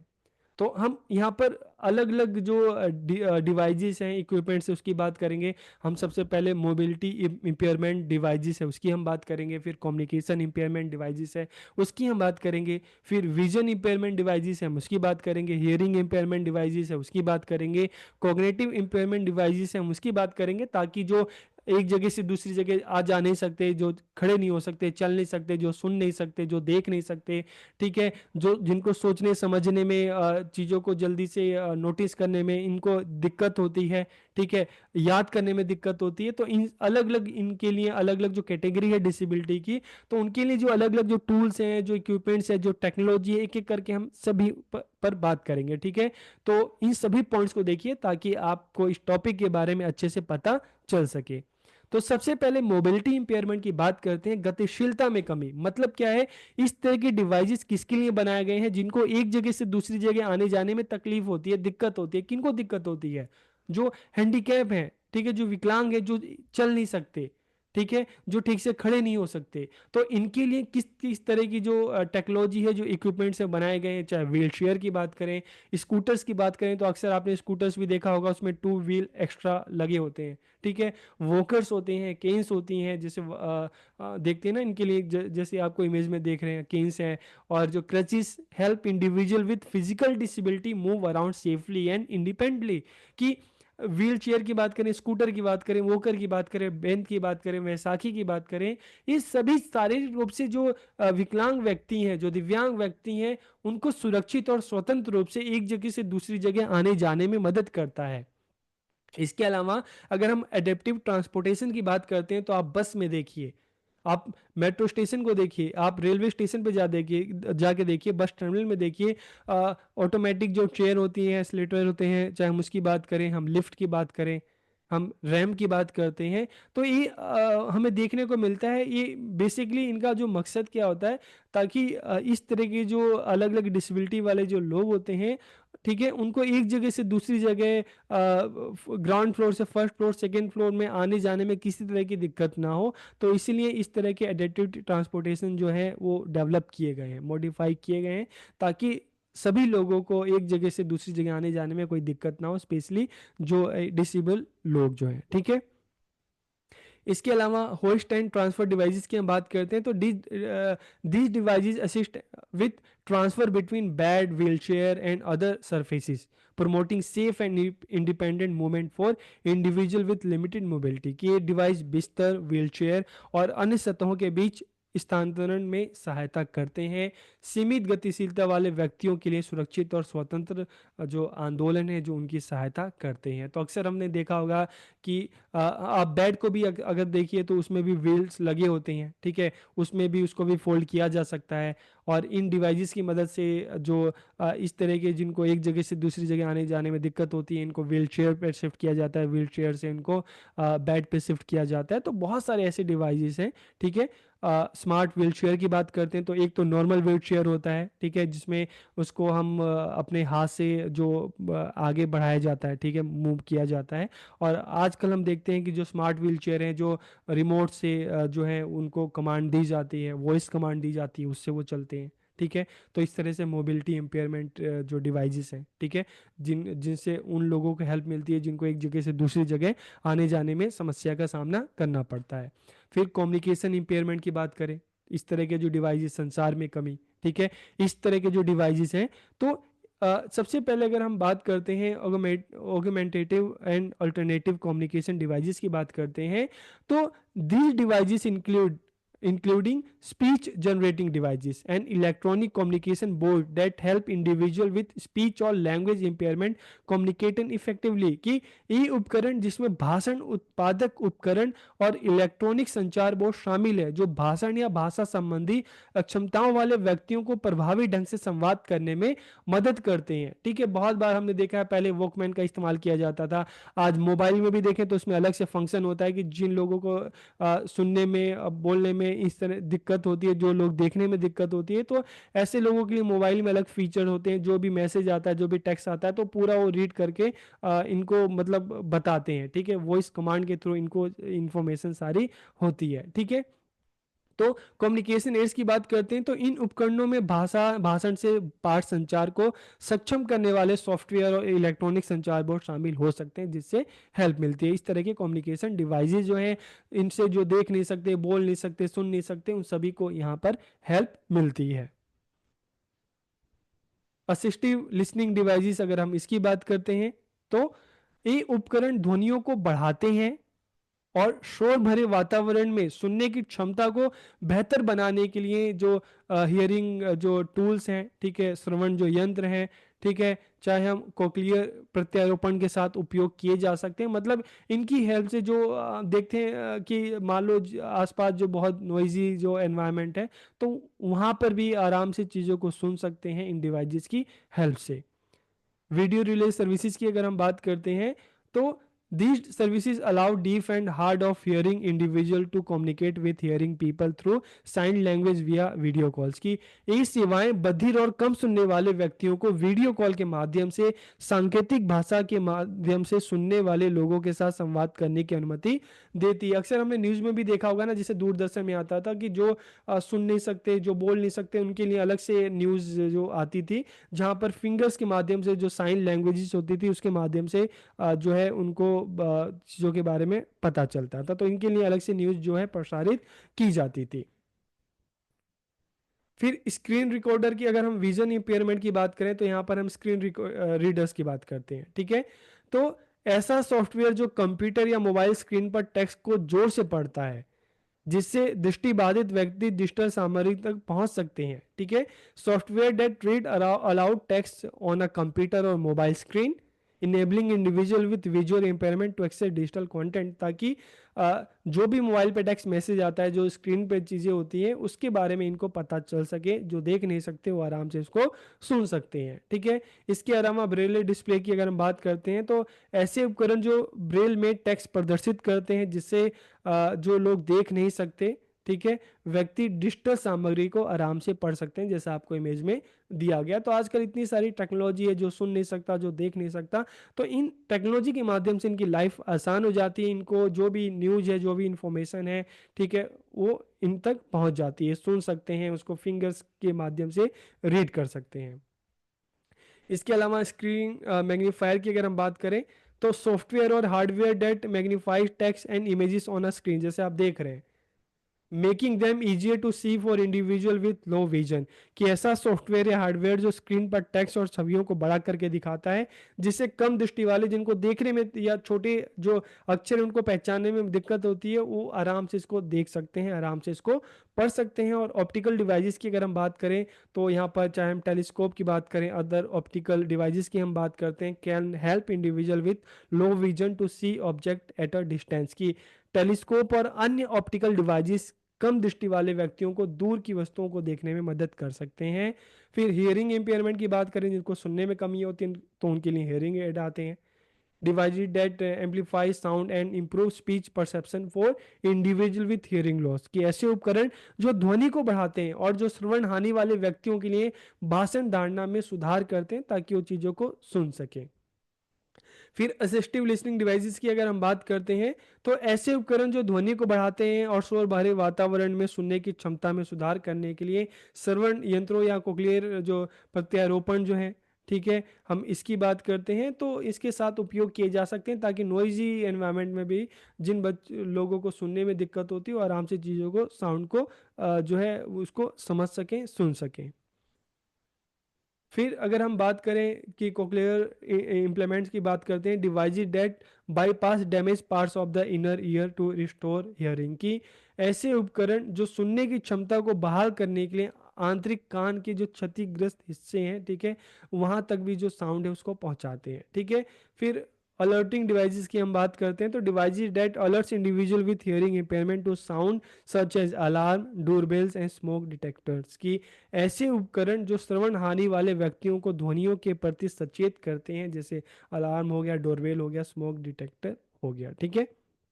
तो अलग अलग इस तरह के जो डिवाइसेस हैं, जो इक्विपमेंट्स हैं, जिससे जो सुन नहीं सकता, ठीक है, जिनको कम सुनाई देता है, उनको भी हेल्प मिलती है। फिर कॉग्निटिव इम्पेयरमेंट की बात करें, संज्ञानात्मक कमी, तो ऐसे उपकरण जो तकनीकी हैं, ऐसे उपकरण और तकनीकी जो संज्ञानात्मक कार्यों का समर्थन करती हैं, जैसे मेमोरी एड्स हैं, कार्य आयोजक है, अनुस्मारक है। मतलब कॉग्निटिव डिवाइस की हम बात करते हैं, तो tool and technology that support cognitive function such as memory aids, task organiser and reminders. की बहुत लोग होते हैं, उनको शॉर्ट मेमोरी होती है, जल्दी भूलने की जो बीमारी होती है, तो ऐसे लोगों के लिए रिमाइंडर्स होते हैं, अलार्म्स होते हैं, ठीक है, ताकि जो अगर चीज़ें भूल गए हो तो इनके माध्यम से वो चीज़ें उनको फिर से रिकॉल हो जाए, फिर से याद हो जाए। अडेप्टिव कीबोर्ड्स एंड माउस की this devices are design to accommodate individual with difficulty using standard keyboard and mouse की अनुकूल कीबोर्ड और माउस की जिनको नॉर्मल कीबोर्ड माउस को यूज़ करने में दिक्कत होती है, तो ये डिवाइस मानक कीबोर्ड और माउस का उपयोग करने में कठिनाई वाले व्यक्तियों को समायोजित करने के लिए ये डिज़ाइन किए जाते हैं, ताकि इसके माध्यम से वो आराम से जो है उसको कंप्यूटर है, लैपटॉप है, उसको आराम से ये एक्सेस कर सकें, ऑपरेट कर सकें। फिर आई ट्रैकर्स की अगर हम बात करते हैं तो devices that track eye movement and allow individual with motor disability to interact with computer and other devices की ऐसे उपकरण जो आंखों की गतिविधियों को ट्रैक करते हैं, और जैसे आंखों से नहीं पासवर्ड ओपन हो जाते हैं मोबाइल में, आप देखेंगे तो ऐसे उपकरण जो आंखों की गतिविधियों को ट्रैक करते हैं और मोटर विकलांगता वाले, मतलब जो व्यक्ति बच्चे ऐसे हैं जो खड़े नहीं हो सकते, चल नहीं सकते, ठीक से बैठ नहीं सकते, तो मोटर विकलांगता वाले व्यक्तियों को कंप्यूटर और अन्य उपकरणों के साथ बातचीत करने की अनुमति देते हैं। और स्पीच रिकॉग्निशन सॉफ्टवेयर की हम बात करें तो software that allow individual to control computer and other devices using voice command, कि यहाँ पर ऐसा सॉफ्टवेयर जो व्यक्तियों को वॉइस कमांड का उपयोग करके कंप्यूटर और अन्य उपकरणों को नियंत्रित करने की अनुमति देता है। जैसे हम मोबाइल की बात करें, कंप्यूटर की बात करें, आजकल तो एआई आ गया है कि आप वॉइस कमांड से ही आप डिवाइसेस को आप ऑपरेट कर सकते हैं। ठीक है, आज के इस वीडियो में क्रिएटिंग एन इंक्लूसिव स्कूल में हम जिस टॉपिक के बारे में बात करने वाले हैं, जानने वाले हैं, समझने वाले हैं, टॉपिक क्या है? Constitutional provision, policies and programme for inclusive education.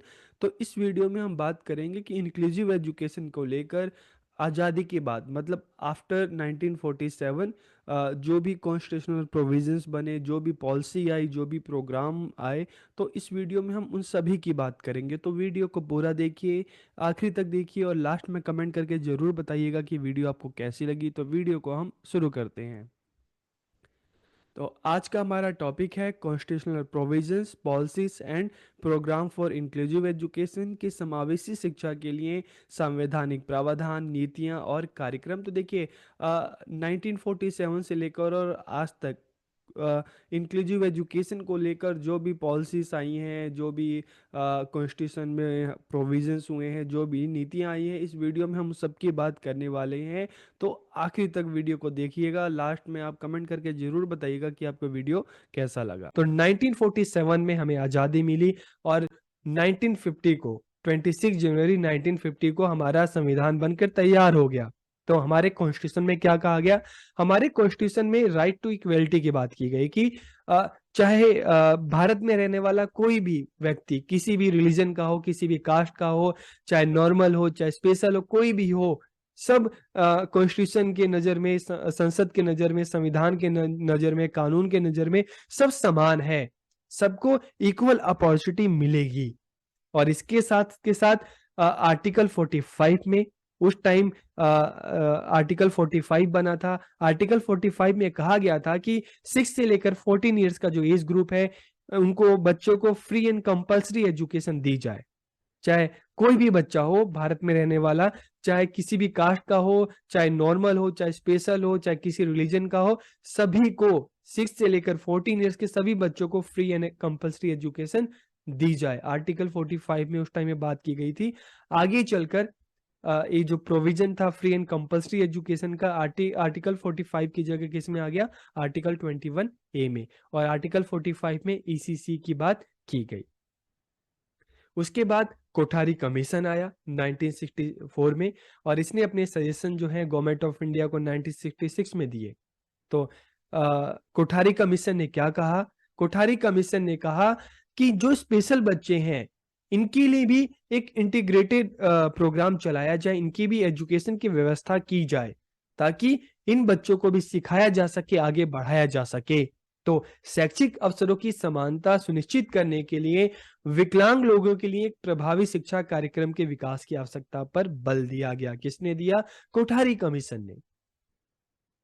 और उसके बाद कोठारी कमीशन की जो रिकमेंडेशन थी, जो सिफारिशें थी, उसी के आधार पर नेशनल एजुकेशन पॉलिसी 1968 आया। और 1968 में भी एक बात की गई कि जो स्पेशल बच्चे हैं इनको मेन स्ट्रीम जोड़ने के लिए, मेन स्ट्रीम मतलब जो फॉर्मल एजुकेशन है उससे इनको जोड़ने के लिए इनके लिए भी शिक्षा की व्यवस्था की जानी चाहिए, इनको भी स्कूल में लाया जाना चाहिए, इनको भी सारी फैसिलिटीज दी जानी चाहिए, इन बच्चों को भी एजुकेट करके आगे बढ़ाया जाना चाहिए। सो educational facilities for the physically and mentally handicapped children should be expanded and attempts should be made to develop integrated program enabling the handicapped children to study in mainstream school। कि जो विकलांग बच्चे हैं उनके लिए शैक्षिक सुविधाओं का विस्तार किया जाना चाहिए और इनको मेन स्ट्रीम जो मुख्य धारा के स्कूल हैं, जो फॉर्मल एजुकेशन है उससे जोड़ा जाए, इनको आगे बढ़ाया जाए। यही बात 1968 की पॉलिसी में की गई। और इसके बाद जो प्रोग्राम आया integrated education for disable children कि 1974 में एक प्रोग्राम आया जिसको शॉर्ट में कहते हैं IEDC, integrated education for disable children. It was a centrally sponsored scheme कि एक केंद्र प्रायोजित योजना थी जिसका क्या उद्देश्य था, जिसका ऑब्जेक्टिव क्या था कि जो रेगुलर स्कूल हैं उनमें स्पेशल बच्चों को एडमिशन कराया जाए, उनको पढ़ाया जाए और इन बच्चों को फैसिलिटीज दी जाए ताकि ये बच्चे भी नॉर्मल बच्चों की तरह इनको भी अच्छी एजुकेशन मिल सके, ये बच्चे भी आगे बढ़ सके। और इसके लिए गवर्नमेंट जो भी बच्चों के लिए कर सकती है वो करे, चाहे बच्चों को फ्री यूनिफॉर्म दे, स्टेशनरी दे, स्कॉलरशिप दे, तो ये सारी बातें IEDC में की गई। This scheme provides facilities in the form of books, stationery, uniform और जो भी ट्रांसपोर्ट के जो अलायंसेस थे, इन सभी की बात इसमें की गई कि जो स्पेशल बच्चे इनके लिए बुक दी जाए, स्टेशनरी दी जाए, यूनिफॉर्म दी जाए और जो भी इनका आने जाने का ट्रांसपोर्ट का पैसा लगता है वो भी इनको दिया जाए। तो ये जो स्कीम थी काफी हद तक स्पेशल जो बच्चे हैं इनकी एजुकेशन को लेकर जो अवेयरनेस फैलाने में काफी हद तक ये स्कीम जो है सक्सेसफुल रही थी। CWSN, children with special need. उसके बाद अगर हम बात करें नेशनल पॉलिसी ऑन एजुकेशन 1986 की, तो 1986 की पॉलिसी में क्या कहा गया? इस पॉलिसी में कहा गया कि जो कम विकलांग बच्चे हैं, मतलब जो बच्चे जो हैं ज्यादा विकलांग नहीं है, ठीक है, जिनमें माइनॉरिटी इस तरह की जो प्रॉब्लम है, उन बच्चों को तो रेगुलर स्कूल में भेजा जाए, नॉर्मल स्कूल में भेजा जाए, लेकिन जो बच्चे ज्यादा विकलांग हैं उन बच्चों के लिए स्पेशल स्कूल होने चाहिए, उन बच्चों को स्पेशल स्कूल में उनका एडमिशन कराया जाए, ऐसे बच्चों के लिए स्पेशल स्कूल बनाया जाए। तो मतलब क्या है, इसमें क्या कहा गया कि जो नॉर्मल बच्चे हैं उनके लिए नॉर्मल स्कूल होना चाहिए और जो स्पेशल बच्चे हैं उनके लिए स्पेशल स्कूल होना चाहिए। ये बात 1986 की पॉलिसी में कही गई। उसके बाद PIED 1987 एक प्रोग्राम आया, project integrated education for disabled 1987। इस प्रोग्राम में क्या कहा गया? इन the year 1987 PIED to encourage the school in the neighborhood to enroll the children with disability। कि इसमें क्या कहा गया कि विकलांग बच्चों के नामांकन के लिए जो आसपास के विद्यालय को प्रोत्साहित किया जाए, ठीक है। मतलब क्या है कि जो नेबरहुड के जो स्कूल हैं उनको मोटिवेट किया जाए कि जो आपके एरिया में जो इस तरह के जो स्पेशल बच्चे हैं इनका भी एडमिशन किया जाना चाहिए। तो ये स्कीम क्या कहती है, जो प्रोग्राम है क्या कहता है कि जो नेबरहुड स्कूल है वो विकलांग बच्चों को, जो ये दिव्यांग बच्चे हैं, स्पेशल बच्चे हैं, इनको अपने यहाँ पे admission they. This was a joint effort of education ministry with NCERT and UNICEF की ये एक जॉइंट प्रोग्राम था, जॉइंट एफर्ट था, किसका किसका? जो MHRD है, एजुकेशन मिनिस्ट्री, NCERT और यूनिसेफ का। फिर प्रोग्राम ऑफ एक्शन 1986 की जो पॉलिसी थी उसको रिव्यू करने के लिए प्रोग्राम ऑफ एक्शन 1992 में आया। इसमें क्या कहा गया? The programme of action in the year 1992 stated that the children disability who can be integrated in the regular school must get education there and the children who are facing problem in integrating in the regular school must send to special school। कि इसमें क्या कहा गया कि वे बच्चे विकलांग जिन्हें नियमित स्कूल में एकीकृत किया जा सकता है तो उनको तो नॉर्मल स्कूल में एडमिशन दिया जाए, लेकिन जो बच्चे ज्यादा विकलांग है, जो नॉर्मल स्कूल में नहीं पढ़ सकते, उन बच्चों के लिए अलग स्कूल होने चाहिए। कि मतलब जो है, जो बच्चे विकलांग, जो कम विकलांग है, जैसे 1986 की पॉलिसी में सेम बात कि उनको नॉर्मल स्कूल में भेजा जाए, और जो बच्चे ज़्यादा विकलांग हैं जिनको नॉर्मल स्कूल में भेजना पॉसिबल नहीं है उनको स्पेशल स्कूल में भेजा जाए। इसके बाद RCI एक्ट आया, रिहेबिलिटेशन काउंसिल ऑफ इंडिया, भारतीय पुनर्वास परिषद, कि जो स्पेशल बच्चे हैं उनके लिए एक स्पेशल एक काउंसिल बना दिया गया, RCI। एक संसद में पास हुआ RCI एक्ट 1992 में, और 1993 से ये काम करने लगा, तो RCI एक्ट आया। RCI act 1992 was passed by the parliament in 1992। यह अधिनियम निर्धारित करता है कि प्रत्येक विकलांग बच्चों को योग्य शिक्षक द्वारा पढ़ने का अधिकार है। इस एक्ट में क्या कहा गया कि जो विकलांग बच्चे हैं, जो स्पेशल बच्चे हैं, उनके लिए स्पेशल टीचर होने चाहिए, क्योंकि उनकी नीड अलग होती है, तो उनको इस हिसाब से टीचर तैयार किए जाने चाहिए। इन बच्चों के लिए अलग टीचर होने चाहिए।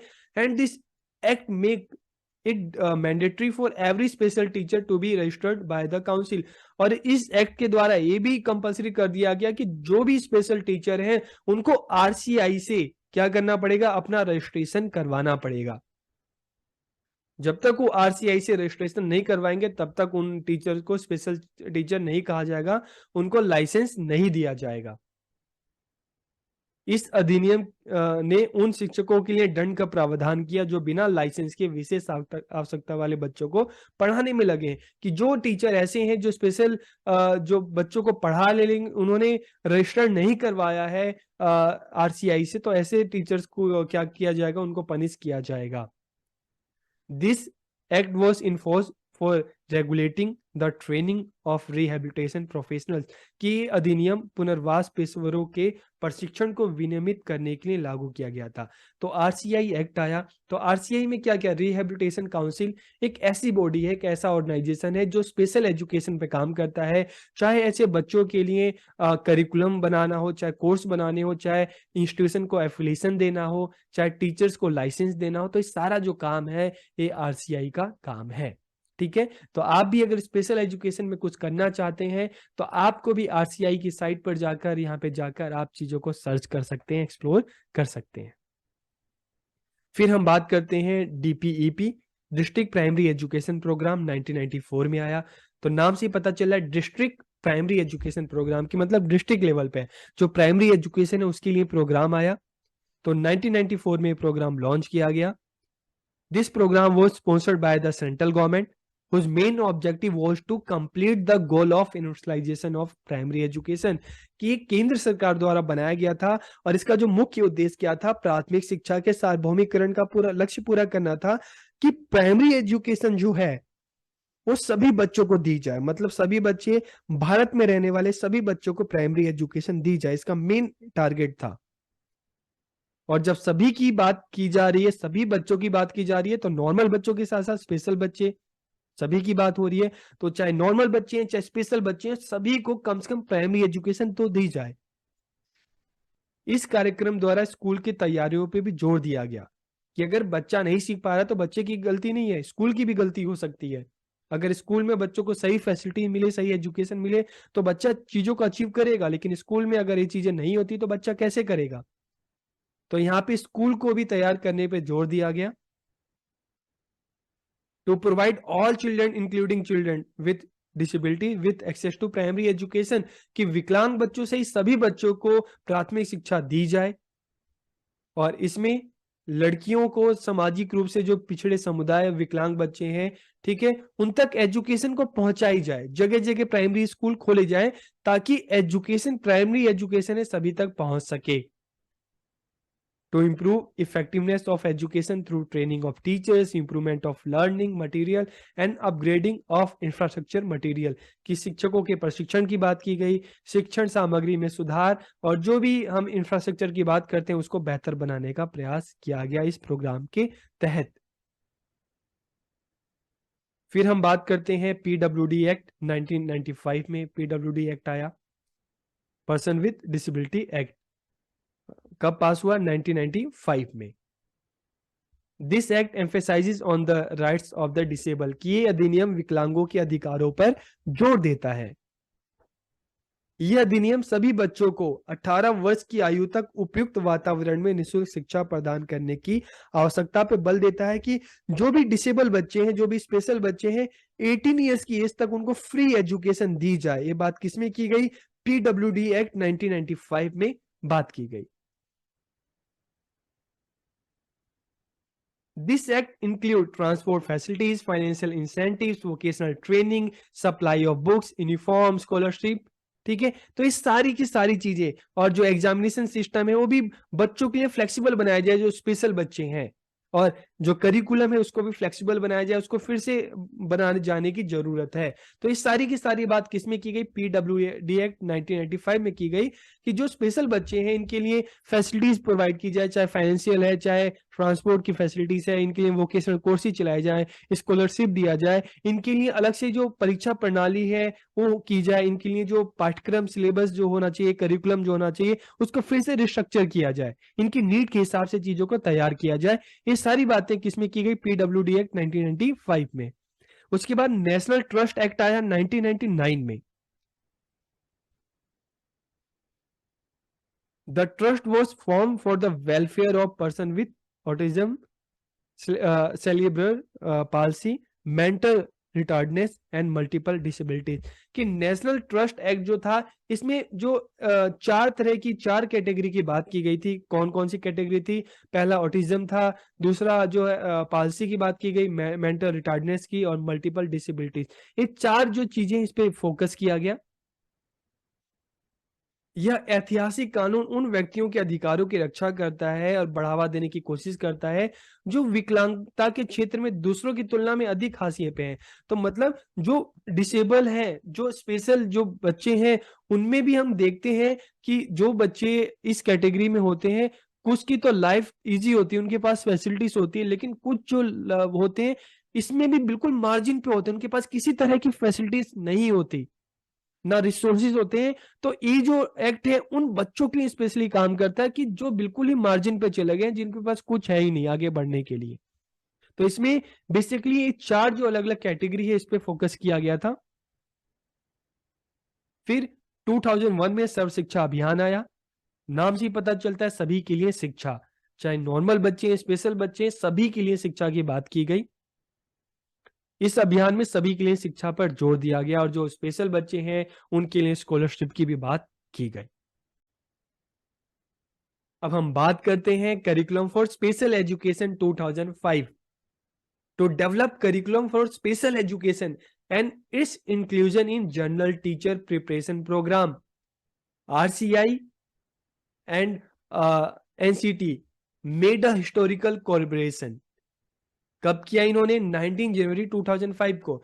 मतलब क्या था कि जो करिकुलम फॉर स्पेशल एजुकेशन है, जो विशेष शिक्षा के लिए जो पाठ्यक्रम जो बनाया जाए, इसको नॉर्मल जो टीचर ट्रेनिंग प्रोग्राम है उसमें भी डाला जाए। जैसे हम देख रहे हैं कि आप नॉर्मल जो बीएड कर रहे हैं, डीएलएड कर रहे हैं, लेकिन इसमें भी आप इंक्लूसिव एजुकेशन के बारे में, गाइडेंस एंड काउंसलिंग के बारे में आप पढ़ रहे हैं। तो 2005 में बात की गई कि जो स्पेशल एजुकेशन के लिए जो करिकुलम है, इसका इंक्लूजन नॉर्मल एजुकेशन में भी की जाए, ताकि जो नॉर्मल बच्चे भी हैं जो टीचिंग फील्ड में है, वो भी इन चीजों को जान सके, समझ सके। फिर हम बात करते हैं 2009 की, inclusive education for disabled at the secondary stage. तो 1974 में जो प्रोग्राम हमने जो बात की, आईडीसी की बात की थी, उसी को 2009 में अपडेट किया गया और यहाँ पे किसकी बात की गई? Inclusive education for disabled at the secondary stage. तो यहाँ पे सेकेंडरी स्टेज पर भी इंक्लूजन की बात की गई कि जब बच्चा प्राइमरी कंप्लीट करके सेकेंडरी में जाता है, तो ऐसे बच्चों के लिए भी स्कूल में डाला जाए, उनको एडमिशन कराया जाए, उनको फैसिलिटी दी जाए, उनकी सेकेंडरी एजुकेशन भी कंप्लीट कराई जाए। So this was a reform of IDC for secondary stage education की माध्यमिक स्तर की शिक्षा के लिए आईडीसी में सुधार था। फिर 2009 में रमसा आया, राष्ट्र माध्यमिक शिक्षा अभियान। तो इसमें क्या बात की गई कि जो बच्चे अपनी एलिमेंट्री एजुकेशन को कंप्लीट करते हैं, उन बच्चों को सेकेंडरी एजुकेशन पर भी काम की जाए। ठीक है, उन बच्चों की सेकेंडरी एजुकेशन भी कंप्लीट कराई जाए। तो इसमें जो स्पेशल बच्चे हैं वो भी शामिल थे कि अपनी प्राइमरी के बाद इन बच्चों को भी मतलब एटलीस्ट कुछ नहीं तो इनको सेकेंडरी एजुकेशन तक तो इनकी पहुंच होनी चाहिए। इस तरह का प्रोग्राम चलाया जाए। ठीक है, ताकि इन बच्चों की जो सेकेंडरी एजुकेशन है वो भी कंप्लीट हो सके।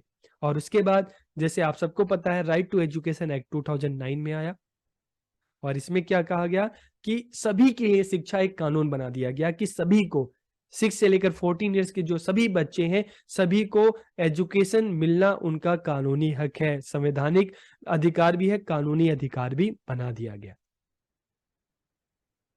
फिर उसके बाद हम बात करते हैं पीडब्ल्यूडी एक्ट, इसको आप आरपीडब्ल्यूडी भी बोल सकते हैं, 2016।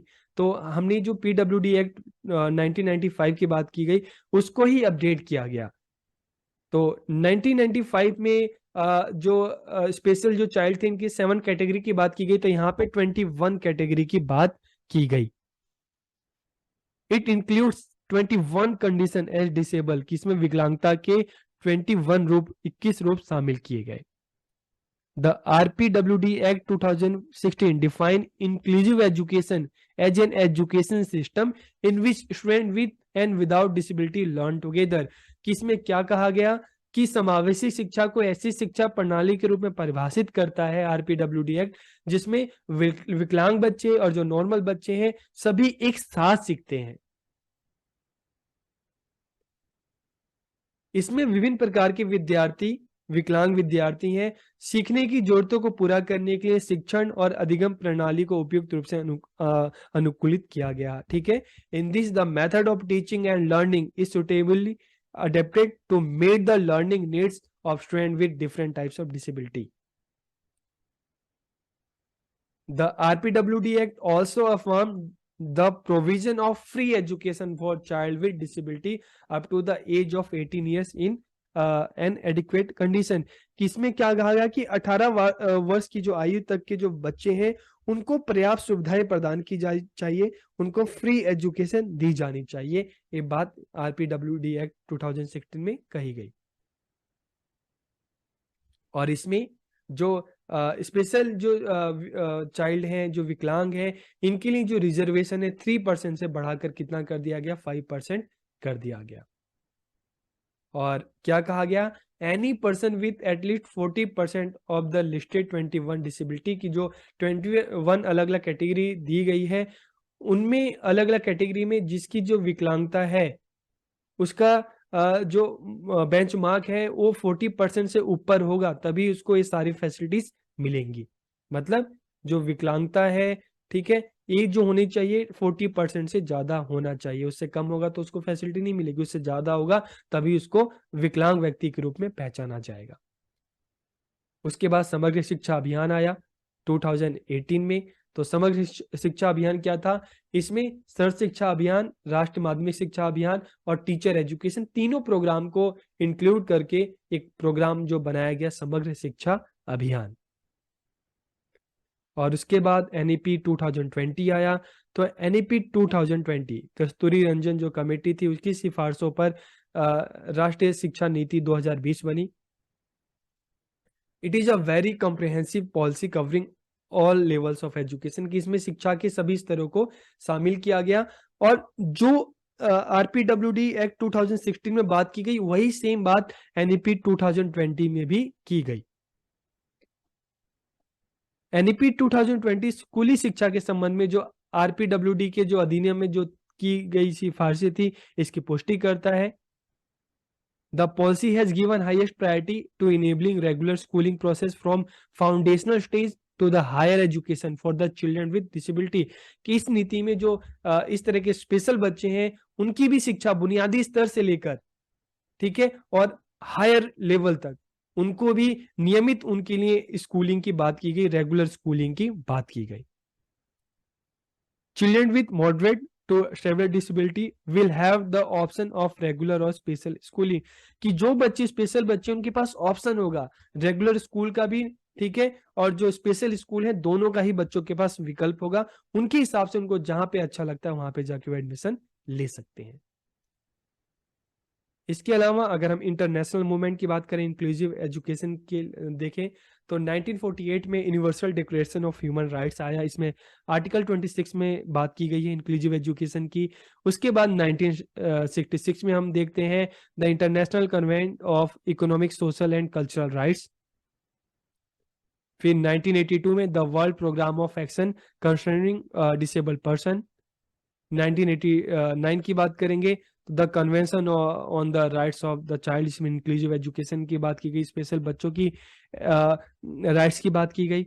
और इसके बाद 1990 में Jomtien world conference on education जो हुई। उसके बाद 1993 की अगर बात करेंगे, standard rules on the equalisation of opportunity for person with disability. और 1994 में the Salamanca statement and framework for action on special need education. 2000 में द वर्ल्ड एजुकेशन फोरम आया। और 2006 में the UN convention on the rights of the person with disability. तो international level पे इस तरह के जो मूवमेंट हुए, इस तरह के अलग अलग प्रोग्राम आए स्पेशल बच्चों के लिए इंक्लूसिव एजुकेशन को लेकर।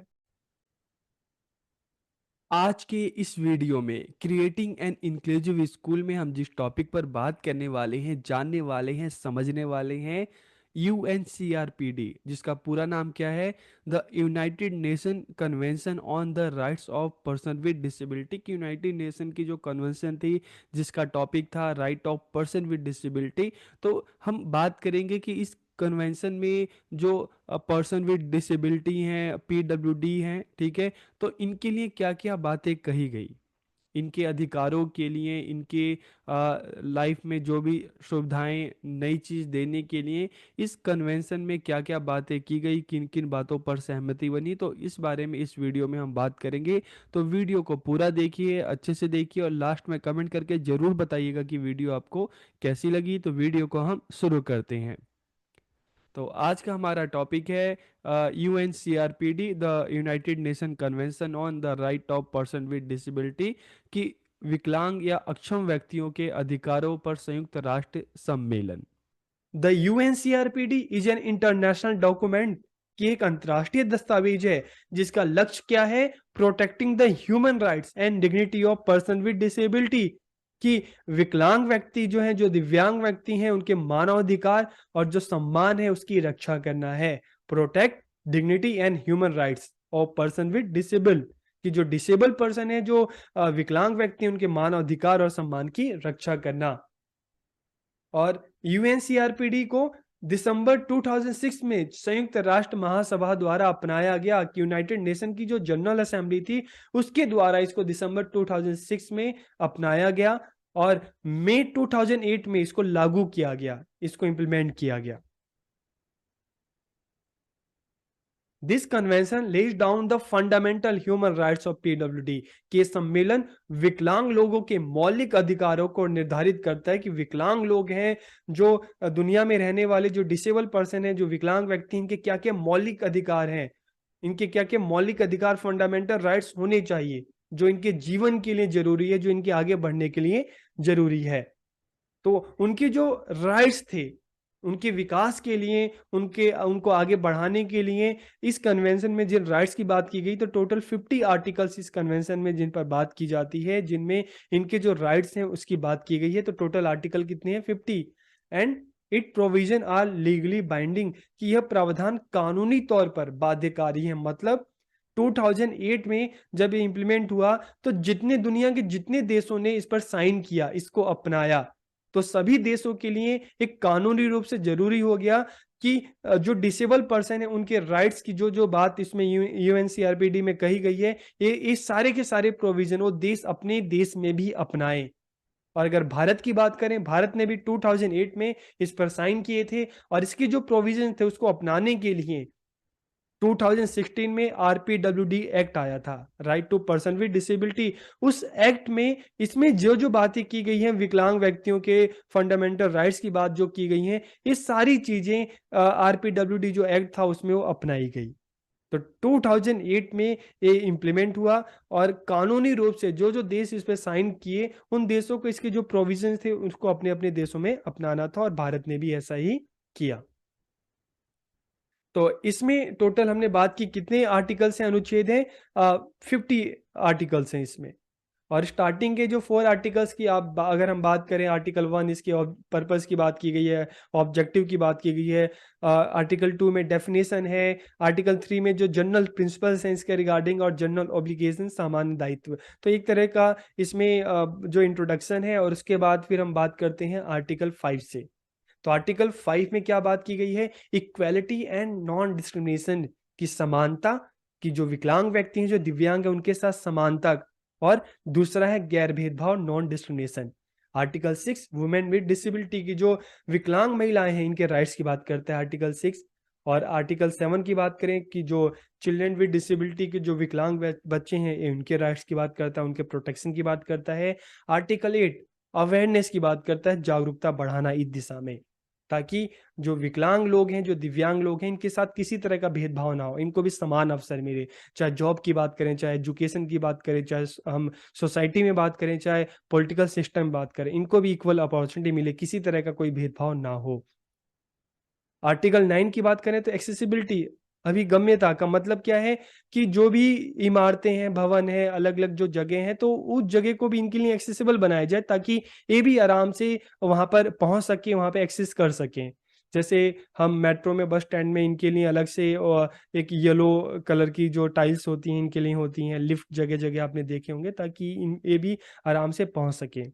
आर्टिकल 11 की अगर बात करें, situation of risk and humanitarian emergencies की जोखिम की स्थिति और मानवीय आपातकाल में इनके क्या क्या राइट्स इनको मिलेंगे, उसकी बात की गई। इसके अलावा आर्टिकल 12 की बात करें, equal recognition before the law, कानून के समक्ष समान मान्यता। आर्टिकल 13 एक्सेस टू जस्टिस, की न्याय तक इनकी पहुंच। आर्टिकल 14 की बात करें, right to liberty and security of the person, की व्यक्ति की स्वतंत्रता और सुरक्षा का अधिकार। फिर आर्टिकल 15 की बात करते हैं, फ्रीडम फ्रॉम टॉर्चर, की किसी भी तरह के अत्याचार से मुक्ति। Article 16 freedom from exploitation, violence and abuse, की शोषण, हिंसा और दुर्व्यवहार से मुक्ति। आर्टिकल 17 की बात करें, right to respect physical and mental integrity, की शारीरिक और मानसिक अखंडता का सम्मान करने का अधिकार। उसके बाद आर्टिकल 18 की बात करें, liberty of movement and nationality, movement का मतलब है कि एक जगह से दूसरी जगह आने की जो है एक तरह से उनको फ्रीडम मिले, ठीक है, और साथ के साथ नेशनलिटी, राष्ट्रीयता की का अधिकार इनको मिले। Article 19 right to live in the community, कि समुदाय में रहने का अधिकार, सभी जैसे सभी रहते हैं वैसे ये भी समुदाय में रहें, किसी तरह का कोई इनके साथ भेदभाव ना हो। आर्टिकल 20 की अगर हम बात करें, पर्सनल मोबिलिटी, की व्यक्तिगत गतिशीलता, मतलब आगे बढ़ने का, एक जगह से दूसरी जगह आने जाने का। उसके बाद अगर हम आर्टिकल 21 की बात करें, freedom of expression and opinion, की अभिव्यक्ति और विचार की स्वतंत्रता। उसके बाद आर्टिकल 22 रिस्पेक्ट फॉर प्राइवेसी, की निजता का सम्मान। उसके बाद आर्टिकल 23 क्या कहता है, respect for home and the family, की घर और परिवार का सम्मान, जिस घर और परिवार से संबंधित है। आर्टिकल 24 क्या कहता है, राइट टू एजुकेशन, शिक्षा का अधिकार। और आर्टिकल 25 राइट टू हेल्थ की बात करता है, इनके स्वास्थ्य के अधिकार की बात करता है। और आर्टिकल 26 की बात करें तो आवास और पुनर्वास की बात करता है, हैबिलिटेशन एंड रिहेबिलिटेशन।